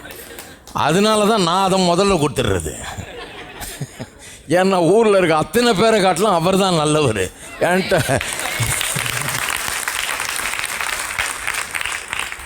எத்தனை பட்ஜெட் வருது, எத்தனை போகுது, எத்தனை பட்ஜெட்டில் என்ன ஏற்றுவாங்களோ, எதை ஏற்றுவாங்களோ, எதை குறைப்பாங்களோன்னு பார்த்துக்கிட்டே இருக்கோம். ஏறுது குறையுது எல்லாம் நடக்குது. ஆக மொத்தத்தில் எல்லாம் ஏறதான் செய்யுது. கொஞ்சம் ஏறும் இப்படி குறையும் ஏறி குறையும் அப்படி காட்டுறாங்க. பட்டு இன்னும் கிட்டத்தட்ட எல்லாம் கூட்டி கழித்து பார்த்தீங்கன்னா ஏதாவது ஏறத்தான் செய்யும். கடவுள்கிட்ட அதெல்லாம் ஒன்றும் கிடையாது பாருங்கள், ஏற்றுறதே கிடையாது. அவர் 10%னா 10% அவ்வளோதான், முடிஞ்சு போச்சு. இன்னும் 1,00,000 வருஷம் பொறுத்து வந்தீங்கன்னா கூட, கோடி வருஷம் பொறுத்து வந்தீங்கன்னா கூட 10% தான். ஏனென்றால் அவர் விலைவாசிக்கு ஏற்ற மாதிரி இதை ஏற்றிட்டு போகிறதில்ல. ஹலோ, இது அந்த இஷ்யூ கிடையாதுங்க. இது வந்து ஒரு சிம்பிள். என்ன சிம்பிள்? தசம பாகம்னா 10ல் 1 மட்டுமல்ல, அதில் முதலானதும் சிறந்ததும், ஃபஸ்ட் அண்ட் பெஸ்ட்டுன்னு அர்த்தம். எல்லாம் காண்பிக்க போகிறேன். ஃபஸ்ட் அண்ட் பெஸ்ட்டுன்னு அர்த்தம். அப்போ நான் ஃபஸ்ட் அண்ட் பெஸ்ட்டை கொண்டாடுறேன். என்னுடைய வருமானத்தில் முதல் பகுதி முதல்ல கடவுளுக்கு நான் எடுத்து கொண்டாடுறேன். ஏன்னா இஷ்யூ வந்து நான் சபைக்கு கொடுக்கணும் அல்லது கடவுளுக்கு கொடுக்கணும் அதெல்லாம் கிடையாது. இஷ்யூ வந்து எல்லாத்தையும் கர்த்தர் எனக்கு கொடுத்துருக்கிறார். அதுக்கு நான் நன்றி செலுத்துகிற விதம் இது. எனக்கு நன்றி செலுத்துகிற விதம் இது. சரி, இதில் கிருபை எங்கே வருது? இதில் கிருபை எங்கே வருதுன்னா, இது கொடுக்கும்போது நாம் கொடுக்கறதுனால அவர் கொடுக்கறது இல்லை. நல்லா கவனிங்க. சிலர் நினைக்கிறாங்க நான் கொண்டு வந்து கொடுத்த உடனே அவர் வந்து கொடுக்குறாரு. கிடையாது. நீங்கள் கொடுக்கணும்னு நினைக்கிறதுக்கு முன்னாலேயே அவர் கொடுத்துட்டாரு. அந்த கொடுத்ததை எடுக்கிற வழி தான் இது. இப்போ நம்ம கொடுக்குற தசமபாகம் ஒழிய நாம் கொடுக்குற தசமபாகம்னு அவரை கொடுக்க வைக்கல. தவறாக புரிந்து கொள்ளக்கூடாது. பாருங்கள், பெர்ஸ்பெக்டிவில் போடணும். அன்னைக்கு சொன்னேன் இல்லையா, மாங்காய் காய்க்கிறதுனால மரம் மாமரம் அல்ல, மரம் மாமரமாக இருக்கிறதுனால தான் மாங்காய் காய்க்குது. சிலர் அப்படியே தலையில் புரிஞ்சுக்கிறாங்க. அது மாங்காய் காய்க்கிறதுனால கிடையாது. மாமரமாக இல்லைன்னா நீங்கள் என்ன தான் பண்ணாலும், இன்றைக்கெல்லாம் வழிபட்டாலும் அது மாங்காயை தவிர வேறு மாமரமாக இல்லைன்னா மாங்காயை காய்க்கவே காய்க்காது. 1000 கும்பிட்டுக்கிட்டீங்கனாலும் அதை ஒன்றும் நடக்கவே நடக்காது. அது மாமரமாக இருக்கிறதுனால மாங்காய் காய்க்குது. அப்போ அது மாதிரி தான் கடவுள் என்ன பண்ணிட்டார், எது முதல்ல வந்ததுன்னு பார்க்கணும். கோழி முதல்ல வந்ததா முட்டை முதல்ல வந்தான்றான், அந்த மாதிரி கேள்வி இது. எது முதல்ல வந்தது? கடவுள் முதல்ல கொடுத்துட்டாருங்க. நீங்களும் நானும் உண்டாகிறதுக்கு முன்னாடியே கடவுள் எல்லாத்தையும் செய்து முடித்து விட்டார், கொடுத்து விட்டார், எல்லாம் பண்ணிட்டார். இப்போ கொடுத்ததெல்லாம் ஒரு ரூமில் வச்சு பூட்டி வச்சிருக்கிற மாதிரி இருக்குது. ஹலோ, கொடுத்ததெல்லாம் ரூமில் வச்சு பூட்டி வச்சிருக்க மாதிரி இருக்குது. பூட்டி அதுக்கு ஒரு சாவியை கொடுத்துருக்கிறார். அதுதான் விசுவாசம். அதை திறக்கிறது தான் பாருங்கள் நான் கொண்டு வருகிறது தசமபாகம் காணிக்கை. சாவி மட்டும் இருந்தால் போதாது. அது பாக்கெட்லேயே இருந்ததுன்னா திறக்கவே முடியாது. அதை எடுத்து என்ன பண்ணணும்? போடணும். அதை எடுத்து திருப்பணும். அப்போ தான் திறக்கும். திறந்த பிறகு தான் நான் உள்ளே போய் எல்லாத்தையும் அனுபவிக்கணும். உள்ளே எல்லாம் இருக்குது, எனக்கு வேண்டிய அத்தனையும் இருக்குது. தான் பார்த்தீங்களா, ஒரு ஊருக்கு போனாங்க, சீர்வரிசை பண்ணி வச்சுருக்காங்க பாருங்கள். கல்யாணத்தில் சோப்பு சீப்பு கண்ணாடி மோர் கொண்டு, டிவி மோர் கொண்டு, ஹோம் தியேட்டர் மோர் கொண்டு எல்லாம் வச்சுருக்குறாங்க. ஒரு வீடு நிறையா வச்சுருக்குறாங்க. பக்கத்து வீட்டில் கல்யாணம் நடக்குது. இந்த வீட்டில் வெறும் சீர்வரிசை பாருங்கள். எனக்கு ஆச்சரியப்பட்டுருவீங்க நீங்கள். உங்களுக்கு என்னென்ன வேணும்? உங்களுக்கு சீயக்காய் மோர் கொண்டு, தேங்காய் எண்ணெய் மோர் கொண்டு, தலைவார சீப்பு மோர் கொண்டு அத்தனையும் வச்சுருக்கிறாங்க. உண்மை போய் சொல்ல, நான் இது மாதிரி நான் பார்த்ததே கிடையாது. அவ்வளோ கரெக்டாக அந்த பெற்றோர் அந்த பெண்ணுக்காக அவ்வளோ எல்லாத்தையும் பண்ணி ஒரு வீடு நிறைய பெரிய பங்களோங்க. அது இருக்குது, ஒரு 200 அடி நீளத்துக்கு இருக்கும் அந்த வீடு. அது ஃபுல்லாக அண்டாங்குண்டாவாக வச்சுருக்குறாங்க. எல்லாம் போனால் அப்படியே ஃப்ரிட்ஜு அது இதுன்னு போயிட்டே இருக்குது. உள்ளே போனால் ஏர் கண்டிஷன் மாதிரி எல்லாம் இருக்குது. சின்ன ஐட்டம்லேருந்து பெரிய ஐட்டம் வரைக்கும் எல்லாம் இருக்குது. அவ்வளோ யோசித்து ஒரு பெற்றோர் செய்கிறாங்கன்னா நீங்கள் நினைக்கிறீங்களா கர்த்தர் நம்மளை எந்த சீர்வரிசையும் இல்லாமல் அனுப்பிச்சாருன்னு? ஹலோ, பெரிய ஐட்டம் ஒரு கொண்டு சின்ன ஐட்டம் வரைக்கும் எல்லாம் ரெடி பண்ணியிருக்காரு. நமக்கு எல்லாத்தையும் வச்சு பூட்டி உனக்கு வேண்டிய அளவுக்கு உள்ளே இருக்க எடுத்துக்கங்கிறாரு. நாம் என்ன பண்ணுறோம்? நாம் நினைக்கிறோம் இங்கே உட்காந்து அழுது பரண்டு கண்ணீர் விட்டால் அதெல்லாம் வந்து அப்படியே தாவி ரூஃப்லேருந்து அப்படியே பிச்சுக்கிட்டு வந்து நம்ம தலை மேலே விழுன்னு நினைக்கிறோம். அப்படி விழாது. இது சாவி போட்டு திறக்கணும். அது சொல்கிறாரு தசமபாகம். விசுவாசம்தான் அந்த சாவி. நீ கொடுக்குற தசமபாகம் காணிக்க தான் இதை திறக்கிற ஒரு செயல். விசுவாசம் எப்போதுமே செயலிலே காட்டப்படுகிறது. கிருபை கொடுத்துருச்சு, விசுவாசம் நம்ம காட்டணும். விசுவாசன்றது தப்பாக புரிஞ்சிருக்காங்க நிறைய பேர். விசுவாசம் நினைக்கிறாங்க நம்புறதுன்னு நினைக்கிறாங்க. நம்புறது கிடையாது, நம்புறதுல ஆரம்பிக்குது. ஆனால் செயலில் தான் முடிவடைகிறது, அது முழுமை அடைகிறது. செயல் இல்லாத விசுவாசம் செத்த விசுவாசம் என்று வேதம் சொல்லுகிறது. அப்போ விசுவாசம் செயலில் வராத வரைக்கும் அந்த விசுவாசத்தினால ஒன்றும் நடக்க போகிறது கிடையாது. உள்ளத்தில் ஏராளமாக விசுவாசம் இருக்கலாம், ஆனால் வாழ்க்கையில் ஒன்றும் நடக்காது. செயலில் அதை காண்பிக்கிற வரைக்கும் ஒன்றும் நடக்காது. அப்போ விசுவாசம் என்கிறது ஒரு செயல். அப்போ தசமபாகம்ங்கிறது ஒரு செயல், விசுவாச செயல். ஆதாம் அந்த ஒரு மரத்தின் கனியை புசியாமல் இருக்கிறதுன்றது ஒரு ஃபெய்த் ஆக்ட். தினந்தோறும் நான் அதை புசிக்க மாட்டேன், ஏன் கர்த்தர் சொல்லியிருக்காரு புசிக்காதுன்னு, அதனால நான் புசிக்க மாட்டேன்.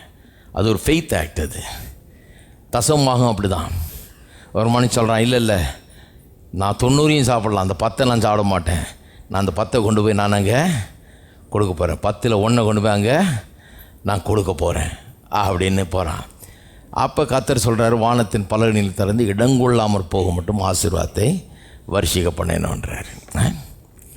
அப்போ இந்த நீங்கள் சபிக்கப்பட்டீர்கள் என்று எழுதியிருக்கிறத வச்சு நிறைய பேர் என்ன பண்ணிட்டாங்க, ஜனங்களை பயமுறுத்தி இன்றைக்கி நிறைய பேர் தசமமாக கொடுக்கும்போது எப்படி கொடுக்குறாங்கன்னா, சாபம் வந்துடக்கூடாதே அப்படிங்கிறதுனால கொடுக்குறாங்க. நான் சொல்கிறேன், சாபம் ஏற்கனவே வரப்போகிறதில்ல, நீங்கள் செய்கிறதுனால வரப்போகிறதில்ல, ஆதாம் செய்ததுனால உலகத்துக்குள்ளே சாபம் நுழைஞ்சிருச்சு ஏற்கனவே. இருக்கீங்களா? இப்போது மனுஷர்கள் இன்றைக்கு சாகிறார்கள்னால் எதனால சார்? நம்ம பண்ணுற தப்புனாலே சாகிறோம் கிடையாதுங்க. ஆதாம் பண்ண தப்பு சாவை உள்ளே விட்டுருச்சு, மனு வர்க்கத்துக்குள்ளே இன்றைக்கு விட்டுருச்சு. அதனால தான் இன்றைக்கும் மனிதர்கள் செத்துக்கொண்டு இருக்கிறார்கள். நம்ம பண்ணுற தப்புனால தான் நம்ம சாகிறோம்னா, அப்போ சின்ன குழந்தை 2 நாள் குழந்தை எப்படி சாகுது? அது என்ன தப்பு பண்ணுச்சு? ஒரு தப்பும் பண்ணலையே. சாவுங்கிறது உலகத்துக்குள்ளே பிரவேசித்து விட்டது. எப்படி பிரவேசித்தது? ஆதாமின் மூலமாக பிரவேசித்தது. அதனால தான் சாகிறார்கள் இல்லையா? அந்த சாபம் வந்து அன்றைக்கே பிரவேசிச்சு, இன்றைக்கி வரைக்கும் உலகத்தில் அது இருக்குது. இப்போது பொருளாதார சாபமும் அப்படி தான் அன்றைக்கி பிரவேசிச்சது. இது நிமித்தமாய் பூமி உன்னிமித்தம் சபிக்கப்பட்டிருக்கும், முள்ளும் குறுக்கும் அது முளைப்பிக்கும்னு கர்த்தர் சொன்னார். அன்றைக்கே சபிக்கப்பட்டது. ஆனால் கர்த்தர் என்ன சொல்கிறாரு, நீ தசமபாகத்தை கொண்டு வர தரும்போது நான் வந்து பட்சிக்கிறவைகளை கடிந்து கொள்ளுவேன், கனியை பட்சித்து போடுகிறவர்கள் உன்னிமித்தம் கண்டிப்பேன் அப்படின்னு சொல்கிறாரு. அப்போது கனிகள்லாம் சரியாக வந்து கிடைக்கும், உனக்கு விளைச்சல்லாம் நல்லா வரும் அப்படின்னு சொல்லி பழைய ஏற்பாட்டு காலத்தில் அப்படி சொன்னார். புதிய ஏற்பாட்டு காலத்தில் நல்லா கவனிக்கிறீங்களா? புதிய ஏற்பாட்டு காலத்தில் கலாத்தியர் 3:11 என்ன சொல்லுகிறது? புதிய ஏற்பாட்டு காலத்தில் கலாத்தியர் 3:13 என்ன சொல்லுது?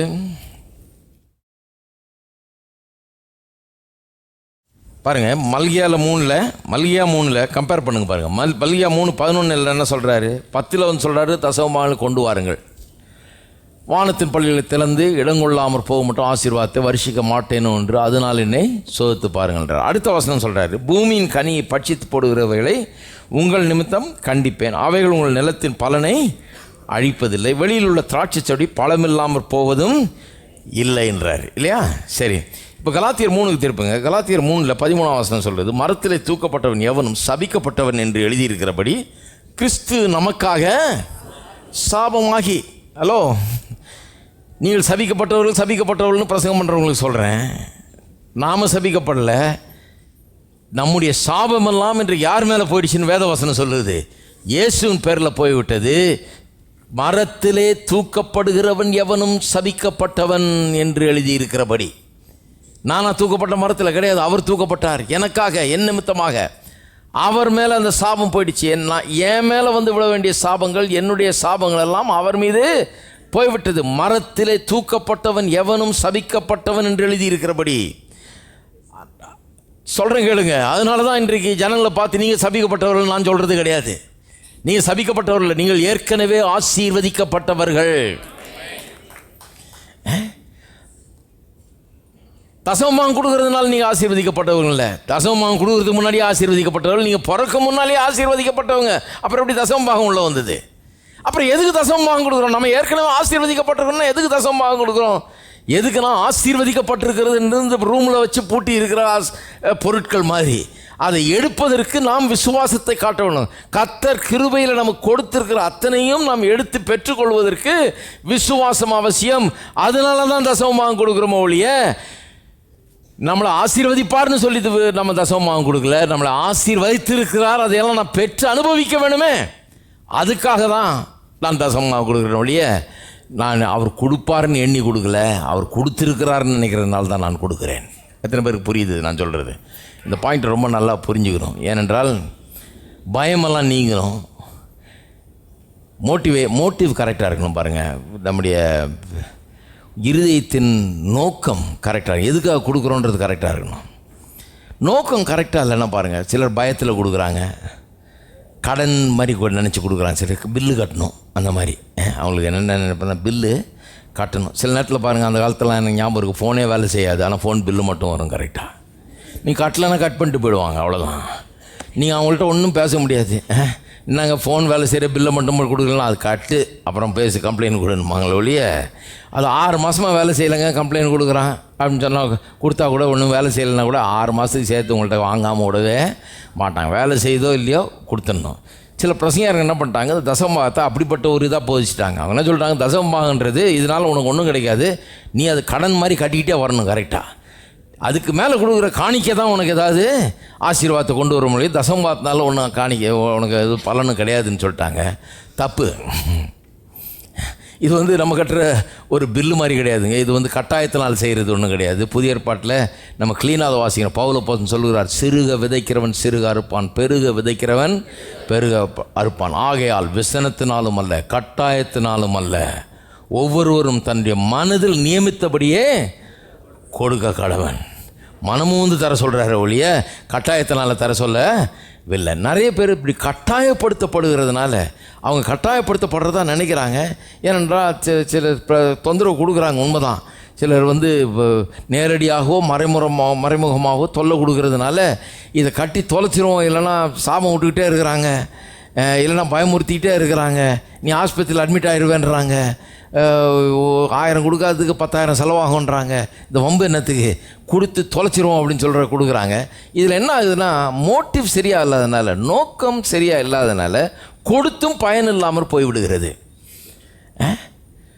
பாருங்க, தசமபாகம் கொடுத்தா பயன் இல்லைன்னு சொல்லவே முடியாது. நான் சொல்லி கேள்விப்பட்டிருக்கேன், தசமபாகத்தில் ஒன்றும் பயன் இல்லை, ஏன்னா அது ஒரு பில்லு கட்டுற மாதிரி கட்டிகிட்டே வா, காணிக்கையில் தான் உனக்கு ரிட்டர்ன்ஸ் கிடைக்குமாக்கும், கடவுள் உனக்கு திரும்ப கொடுப்பாராக்கும், தசமபாகம் கர்த்தருடையது, அதனால் அதுலேருந்து உனக்கு இன்னும் பலனே கிடைக்காது. இங்கே க்ளீனாக சொல்லியிருக்குது, தசமபாகத்தை கொண்டு வாருங்கள். அப்போ என்ன பண்ணுறேன்றாரு, பல்லகணிகளை திறந்து, வானத்தின் பல்லகணிகளை திறந்து இடங்கொள்ளாமற் போக மட்டும் ஆசீர்வாதத்தை வருஷிக்க மாட்டேனோ என்று சோதித்து பாருங்கள். அது என்ன பலன் இல்லையா? பலனை தானே சொல்லியிருக்குது. கொண்டு வாருங்கள், வானத்தின் பல்லகணிகளை திறந்து இடங்கொள்ளாமல் போக மட்டும் ஆசீர்வதிக்க மாட்டேனோ என்று அதனால் என்னை சோதித்து பாருங்கள்னு சொன்னால், நான் சொல்கிறேன் பலன் உண்டு. தசமபாகம் கொடுக்கும்போது வானத்தின் பலகணிகளை திறந்து இடங்கொள்ளாமற் போக மட்டும் ஆசீர்வாதம் வருஷிக்க பண்ணுகிறார் அவர், இல்லையா? அப்போ நம்முடைய வாழ்க்கையில் ஆசீர்வாதங்கள் நிறைந்து வழிகிறது. பொருளாதார பற்றாக்குறை, இல்லாமை, வறுமை, தொய்வு எல்லாம் நீங்கி நிரம்பி வழிய ஆரம்பிக்கிறது வாழ்க்கை. இருக்கிறீங்களா? அதுதான் இந்த வசனம் சொல்லுது. 10ஆம் வசனம் க்ளீனாக சொல்லுது, தசமபாகம் கொடுக்குறவங்களுக்கு கண்டிப்பாக பலன் உண்டுன்னு சொல்லுது. உள்ள இல்லைன்னு சொல்கிறவங்க தப்பு, அது உண்டு, தசமபாகத்துக்கு பலன் உண்டு. ஆனால் தசமபாகம் கொடுத்தும் பலன் அடையாதவர்களை நான் பார்த்துருக்கிறேன். ஏன் பலன் இல்லாமல் போகுது? தசமபாகம் கொடுத்தவர்களுக்கு பலன் இல்லாமல் ஏன் போகுதுன்னு சொன்னால், மோட்டிவ் சரியா இல்லை. பாருங்கள், எதுவுமே மோட்டிவ் சரியா இல்லைன்னா அதில் பிரயோஜனம் இல்லை. வாசிப்போம் 1 கொரிந்தியர்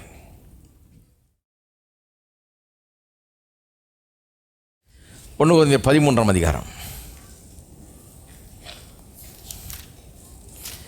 13ஆம் அதிகாரத்தில் முதல் 3 வசனத்தையே வாசிக்கலாம். இருந்தாலும் 3ஆம் வசனம் மட்டும் வாசிக்கிறேன். நம்முடைய சப்ஜெக்ட்டுக்கு ரொம்ப பொருத்தமான ஒரு வசனம். 3ஆம் வசனம், எனக்கு உண்டான யாவற்றையும் நான் அன்னதானம் பண்ணினாலும், நல்லா கேளுங்க, எனக்கு உண்டான யாவற்றையும் நான் அன்னதானம் பண்ணினாலும், என் சரீரத்தை சுட்டரிக்கப்படுவதற்கு கொடுத்தாலும், அன்பு எனக்கு இராவிட்டால் எனக்கு பிரயோஜனம் ஒன்றுமில்லை. எல்லாம் சொல்லுங்க, பிரயோஜனம் ஒன்றுமில்லை. அதாவது உள்ளதெல்லாம் விற்று நான் தரித்திரருக்கு கொடுத்தேன்னு வச்சுங்க, எனக்கு இருக்கிறது அத்தனையும் விற்று அன்னதானம் பண்ணுறேன்னு வைங்க, சரீரத்தையே சுட்டரிக்கும்படி ஒப்பு கொடுத்தா கூட எனக்கு அன்பு இராவிட்டால் நான் செய்த செயல் வேஸ்ட் ஆகிடுது. செய்த செயல் பெரிய அற்புதமான செயலாக இருக்கலாம், விற்று யார் கொடுக்க போகிறா? யார் நிறைய பேர் கொடுக்க மாட்டாங்க. அப்படி விற்று நான் எல்லாத்தையும் கொடுத்தேன்னா அது அபார செயலாக இருக்கலாம். ஆனால் என்னுடைய மோட்டிவ், நான் என்ன மோட்டிவ்னால பண்ணேன் அது ரொம்ப முக்கியம். என்னுடைய மோட்டிவ் சரியில்லைன்னா என்ன ஆகுறது? அதனால் பிரயோஜனம் ஒன்றும் இல்லை என்று வேதவசனம் சொல்லுகிறது. நான் பயத்தில் அதை செய்தேன்னா, அல்லது ஏதாவது நான் பேர் வாங்கணும்னு நான் செய்தேன்னா, அல்லது என்னுடைய புகழ்ச்சிக்காக நான் செய்தேன்னா, இப்படியெல்லாம் செய்தேன்னா அதில் எனக்கு பிரயோஜனமே கிடையாது. பிரயோஜனம் இல்லாமல் பண்ண முடியும். நம்ம கொடுக்குற தசம்பாவத்தை கூட பிரயோஜனம் இல்லாமல் ஆக்க முடியும். நம்முடைய மோட்டிவ்னால், நம்முடைய உள்ளத்தின் நோக்கத்தை வச்சு அதை பிரயோஜனம் இல்லாத ஆக்கிடுறோம். நம்ம நல்லா கவனிங்க. கர்த்தர் வந்து இருதயத்தை காண்கிறார். இருதயம் ரொம்ப முக்கியமாக இருக்குது கர்த்தர்கிட்ட. கொடுத்தோன்றது இல்லை, எப்படி கொடுத்தோம் அது ரொம்ப முக்கியமாக இருக்கிறது. அதனால தான் சங்கீதத்தில் அந்த வசனம் வாசிக்கும் போது சொன்னேன், கர்த்தர் சொல்கிறார், எனக்கு உன் பலிகள்லாம் ஒன்றும் தேவையில்லை. கொண்டாட சொல்லியிருக்கேன், ஆமாம் கொண்டு செலுத்த சொல்லியிருக்கேன், ஆனால் எனக்கு அது தேவைன்றதுனால நான் சொல்லலை. ஒன்றது நான் எதிர்பார்க்கறது, நான் தேங்க்ஸ் கிவிங்கை எதிர்பார்க்குறேன் உன்னிடத்துல நின்றார். ஹலோ, நீ கொண்டு செலுத்துகிற, எப்படி கொண்டு செலுத்துகிற? கடவுள் கேட்டார், போச்சு போ, 1000 மாடு இருக்குது, 100 மாட்டை கொல்ல வேண்டியதாக இருக்குது இன்றைக்கி, போச்சு 100 அப்படின்னு. உன்ட்ட இருதயத்தில் நன்றி இல்லைன்றார். 1000 மாடு எப்படி வந்தது? 1000 மாடு நாளில் கொடுத்தேன் உனக்கு, 90 வச்சு சாப்பிட்றியே, இந்த 100 கொண்டு வர்றதுக்கு முணுமுணுக்கிற அப்படிங்கிறார் கர்த்தர். அதை தான் சொல்கிறாருங்க, தேங்க்ஸ் கிவிங் இல்லை. நீ ஏதோ கடமையும் செய்கிற, கடன்னு செய்கிற, அல்லது கர்த்தர் இப்படி சொல்லிட்டாரே செஞ்சாகணுமேனு செய்கிற, ஆனால் உள்ள நன்றி அறிதல் இல்லையென்றார். அப்போ பாருங்கள், அன்பு இராவிட்டால் அப்போ கொடுக்கறதுல எப்படி நான் அன்பை மோட்டிவாக வச்சு கொடுக்குறது? அன்பு எப்படி மோட்டிவாக இருக்க முடியும்? நான் கொடுக்குறதில்ல, தசமாக கொடுக்குறதுல கூட எப்படி இந்த மோட்டிவை நான் எப்படி சரி பண்ணுறது? நான் சொல்லுகிறேன், எப்படி கொடுக்குறீங்க? தசமாக எது கொடுக்குறீங்க? கர்த்தரை நீங்கள் அன்பு கூறுவதனால். கர்த்தர் உங்களுக்கு ஏராளமாக செய்திருக்கிறார். உங்களால் செய்ய முடியாதெல்லாம் அவர் செஞ்சு முடிச்சிட்டாரு. ஏராளமாக உங்களுக்கு கொடுத்துருக்கிறார், நிறைய செஞ்சுருக்கிறாரு, ஆசீர்வச்சிருக்கிறார், உங்களை எல்லாத்தையும் கொடுத்துருக்கிறாரு. ஆகவே நீங்கள் செலுத்தும் நன்றி, அது கர்த்தருக்கு செலுத்துகிற நன்றி இல்லையா? அப்போ கர்த்தரை அன்பு கூறுறீங்க, அந்த அன்பு நிமித்தமாக கொடுக்குறீங்களோ ஒழிய கடமை நிமித்தமாகவோ கடன் நினைச்சோ அப்படியெல்லாம் கிடையாது. அன்பின் நிமித்தமாய் தருகிறோம். எல்லாம் சொல்லுங்கள், அன்பு. அன்பு தான் அங்கே மோட்டிவாக இருக்கணுங்கிறார். இப்போ கர்த்தரை முழு இதயத்தோடு நேசித்து கர்த்தர் பேரில் இருக்கிற அன்பின் நிமித்தமாக இதில் முதல் பங்கை நான் கர்த்தருக்குன்னு எடுத்து வைக்கிறேன், முதல் இதை எடுத்து கர்த்தருக்குன்னு வைத்தர்றேன்னு சொல்லி அவ்வளோ அன்பு கூறுறோம். கர்த்தரை முதலாவது வைக்கிறோம், வச்சு அதை எடுத்து நாம் கொடுக்குறோம். அப்படி பண்ணலைன்னா பிரயோஜனமே இல்லை என்று சொல்லப்பட்டிருக்கிறது. சரி, இந்த கிருபை ரொம்ப முக்கியம். இது ஒரு கிரேஸ் ஆக்ட். கொடுக்குறதுங்கிறது வந்து ஒரு லா ஆக்ட் கிடையாது. இது வந்து ஒரு நீங்கள் கொடுத்தா உங்களுக்கு எப்படி நடக்கும் அப்படி கிடையாது. இது வந்து கடவுள் எனக்கு ஏராளமாக கொடுத்துருக்கிறார், என்னுடைய நான் கொடுக்குறதுன்றது நான் கர்த்தருக்கு செலுத்தும் நன்றி, வேறு ஒன்றும் கிடையாது. அவ்வளோதான். இது வந்து கிரேஸ் ஆக்ட். சரி, இப்போ திருப்பம் 1 ராஜாக்கள் 17க்கு திருப்பம். போன வாரத்தில் அங்கே இருந்தோம். அதில் இன்னொரு காரியத்தையும் காண்பிக்க விரும்புகிறேன். ஒரே நேரத்தில் எல்லாம் சொல்ல முடிய மாட்டேங்குது. 1 ராஜாக்கள் 17ஆம் அதிகாரம். இதில் முக்கியமான காரியம் நான் என்ன சொன்னேன்னா, நாம் கொடுக்கறதுனால கடவுள் நமக்கு கொடுக்கல, அவர் கொடுத்துருக்கிறதுனால நாம் என்ன பண்ணுறோம்? அந்த கொடுத்ததை எடுக்கிறதுக்காக நாம் என்ன பண்ணுறோம்? கொடுக்குறோம். ரூம் நிறைய கொடுத்துருக்காரு, பூட்டு வச்சுருக்காரு, சாவியை கொடுத்துருக்காரு, அதை யூஸ் பண்ணுறோம், அவ்வளோதான். கொடுக்கறதுங்கிறது நமக்கு கொடுக்கப்பட்ட ஒரு சாவியை யூஸ் பண்ணுறது மாதிரி, அவ்வளோதான். It's a faith act. சரி, 17ஆம் அதிகாரத்தில் முதல் 6 வசனத்தை வாசித்தேன் இல்லையா? 7 வசனத்தை வாசித்தேன். அங்கே வந்து எலியா தீர்க்கதரிசிக்கிட்ட ஆண்டவர் சொல்கிறாரு, போய் ராஜா கிட்ட சொல்லு இத்தனை வருஷத்துக்கு மழை பெய்யாதுன்னு. ராஜாட்ட சொன்னோன்னா ராஜா கோபம் வந்துடும். அவன் ஒரு தேவ பக்தி இல்லாத ஒரு ராஜா. இந்த தீர்க்கதரிசி மேலே ஏற்கனவே அவனுக்கு கோபம். அவன்கிட்ட போய் சொல்கிறான், இத்தனை வருஷத்துக்கு மழை பெய்யாது, உங்கள் ஊரில் பஞ்சம்தான், வறட்சி தான் அப்படின்றான். சொல்லிட்ட உடனே அவனை கொல்ல பார்ப்பான் இவன் ராஜா. ஆகவே கர்த்தர் சொல்கிறார், நீ போய் ஒரு கேரி தாற்றங்கரைன்னு ஒரு இடம் இருக்குது, அங்கே போய் ஒளிந்துகொள். அங்கே இருக்கிற காகங்களுக்கு உன்னை போஷிக்க முடியாய் கட்டளையிட்டேன்றார். இந்த கதையை நான் வாசிக்க போகிறதில்ல, அடுத்த கதைக்கு போகிறேன், அதனால் அது சொல்கிறேன். கட்டளையிட்டேன்னு சொல்கிறார். அது என்ன காமிச்சேன்? இவன் கேரி தாற்றங்கரைக்கு போனதுனால காகம் வந்து இவனை போஷிக்கலை, அல்லது கர்த்தர் அற்புதமாக அவனை போஷித்து பாதுகாக்கலை. இவனுடைய கீழ்ப்படிதல்னால, இவன் போனதுனால. சில சொல்கிறாங்க அவன் போனான் ஆகவே கர்த்தர் அவனை ஆசீர்வதித்தார். கிடையாது. கர்த்தர் அவனை பஞ்ச நேரத்தில் அவனை ஆசீர்வதித்து அவனுக்கு இறைச்சியும் அப்பம் தர்றதுக்கு எல்லாம் ஏற்பாடும் பண்ணி வச்சுருந்தார். கர்த்தர் எல்லாத்தையும் பண்ணி வச்சுருந்ததுனால இவன் போனானே ஒழிய, இவன் போனதுனால கர்த்தர் அவனுக்கு பண்ணலை. எத்தனை பேர் இருக்கிறீங்க? புரியுதா நல்லா? இவன் போனதுனால கர்த்தர் அவருக்கு பண்ணல. கர்த்தர் அவனுக்கு எல்லாத்தையும் பண்ணி வச்சுட்டு அப்புறம் தான் சொன்னார், போ அங்கே காகங்களுக்கு கட்டளையிட்டிருக்கிறேன். இவன் இங்கேருந்து போகலன்னா அத்தனை காகமும் அங்கே வெயிட் பண்ணிகிட்டு இருந்திருக்கும். அப்பத்தையும் இறைச்சியும் வச்சுக்கிட்டு இவனுக்காக காத்திருக்கும். இவனுக்கு வந்து இங்கே வந்து கொடுக்காது. ஏன்னா கர்த்தர் அங்கே இருக்கிற காகத்துக்கு தான் சொல்லி, இந்த ஊருக்காக ஆகி சொல்ல அந்த ஊருக்காக ஆகி சொல்லி வச்சிருக்கிறாரு. அதனால் இந்த ஊரில் எவ்வளோ நாள் நின்னாலும் அவனுக்கு ஒன்றும் கிடைக்காது. இந்த ஊரில் இருந்து இருந்தான்னா வறட்சி, பஞ்சம், பசி, பட்டினி, இவனும் வந்து சாகிற நிலைக்கு ஆளாயிருப்பான். ஏனென்று சொன்னால் சிலர் சொல்லுவாங்க, என்னையா கர்த்தர் தீர்க்கதரிசியை போசிக்கல, கர்த்தர் கைவிட்டாரா, ஊரெல்லாம் பஞ்சம், இவனுக்கும் பஞ்சம், இவனுக்கும் ஒன்றும் இல்லையா அப்படின்னு 1000 பேர் சொல்லுவாங்க ஊரில். அவங்களுக்கு என்ன விளங்கல, கர்த்தர் ஏற்கனவே ஏற்பாடு பண்ணி வச்சிட்டார். அங்கே போன்ருக்காரு. அங்கே போனான்னா அவனுக்கு பஞ்சமே கிடையாது. இங்கே இருந்தான்னா கர்த்தர் அவ்வளவு ஏற்பாடு பண்ணியிருந்தாலும் அதில் கொஞ்சத்தை கூட இவன் அனுபவிக்கவே முடியாது. இவன் போனதுனால கர்த்தர் அவனுக்கு ஆகாரம் கொடுக்கல. கர்த்தர் அங்கே ஆகாரத்தை வச்சிருந்ததுனால இவன் அங்கிருந்து போனான். ஆனால் போகிறது ரொம்ப முக்கியமாக இருக்குது. போகலன்னா ஒன்றும் கிடைக்காது. வச்சிருக்க ஆகாரத்தை அவன் எடுத்துக்கொள்ள முடியாது. இதுதான் கிருபை. கர்த்தர் ஏற்கனவே ஒழுங்கு பண்ணிட்டார். இவன் போனாதான் அதை பெற்று அனுபவிக்க முடியும். அப்படி தான் நம்ம கொடுக்குறதும், நம்ம தசம்பாவமும் அப்படி தான். அவர் கொடுப்பாருன்னு சொல்லி நம்ம கொடுக்கல, அவர் கொடுத்துருக்கிறாரு. அதை எடுத்துக்கொள்ளும்படியாக தான் நாம் கொடுக்குறோம். இவன் கேரித்த ஆற்றங்கரையில் போனது ஒரு விசுவாச செயல். நம்பி போனோம். அங்கே போனால் காக்காய்க்கு சொல்லியிருக்கான்றார். நீங்கள் போவீங்களா? ஏதோ காக்காய்க்கு சொல்லியிருக்காராம். யாருக்கு போனீங்க இல்லையா? அப்போ அது ஒரு ஃபெய்த் ஆக்ட். கடவுள் காக்காய்க்கு சொல்லி வச்சுருக்காரு என்னை போஷிக்கும்படியா. அங்கே போய் இருக்க சொல்கிறாரு. அவனும் போகிறான் பாருங்கள். அவனும் போகிறான். கரெக்டாக அவனுக்கு அங்கே வேலையும் நடக்குது. கொஞ்ச நாள் பொறுத்து அந்த ஆற்று தண்ணி வற்றி போயிட்டுரு. அடுத்த கதையை வாசிங்க. 8ஆம் வசனம். அப்பொழுது கர்த்தருடைய வார்த்தை அவனுக்கு உண்டாயிற்று. அவர், நீ எழுந்து சீதோனுக்கு அடுத்த சாரிபாத் ஊருக்கு புறப்பட்டு போய் அங்கே தங்கியிரு.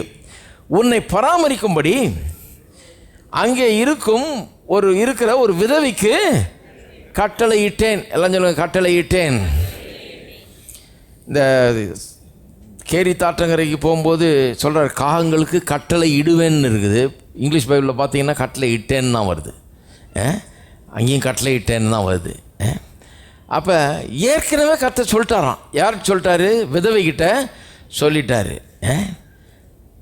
நம்ம நினைக்கிறோம் கர்த்தர் நம்மளை எங்கேயாவது போய் ஒரு சாப்பாட்டுக்கெல்லாம் ஒழுங்கு பண்ணுறாருன்னா, யார் பணக்காரங்க வீட்டில், யாராவது ஒரு பிஸ்னஸ் பீப்புள் வீட்டில் அங்கங்கே எங்கேயாவது சொல்லி வச்சுருப்பார் நம்மளுக்காக அப்படின்னு நினைக்கிறோம்.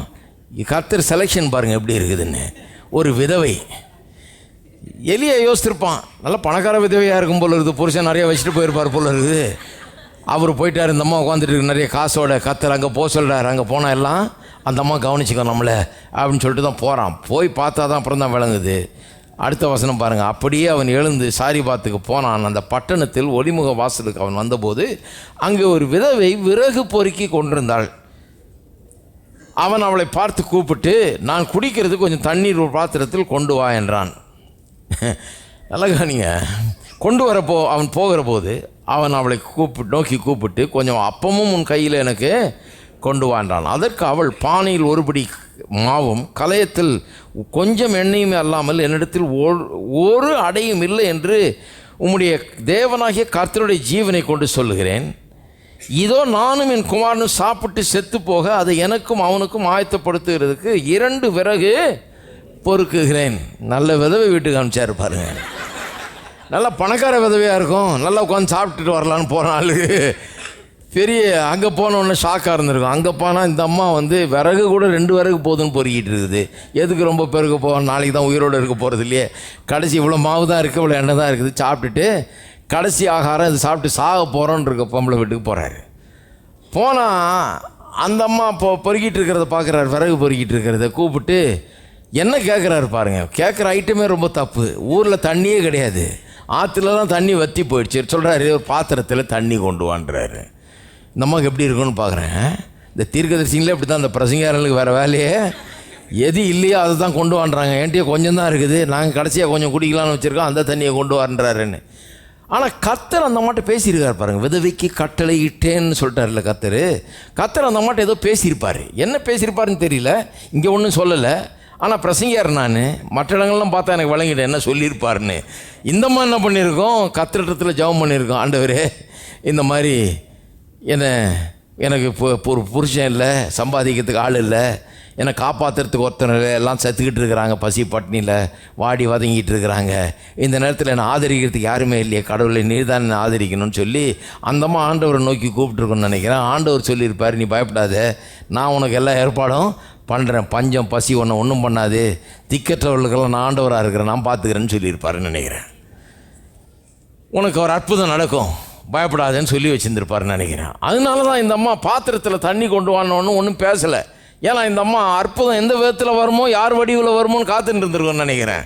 இந்த ஆளை பார்த்தோன்னு ஒரு தீர்க்கதரிசி ஒரு கொண்டாடுறாரு, ஒரு கடவுள் தான் அமைச்சிருக்கிறாரோ, ஏதோ நமக்கு பண்ண போகிறாருன்னு சொல்லிட்டு போய் பாத்திரத்தில் தண்ணி எடுத்துகிட்டு வரலான்னு போனால் திரும்ப கூப்பிட்றாரு பாருங்க. இதனால ரொம்ப கில்லாடியான ஆளாக இருப்பார் போல இருக்குது. முதல்ல தண்ணி கொண்டு வான்னு சொல்லிட்டு அப்புறம் சொல்கிறாரு,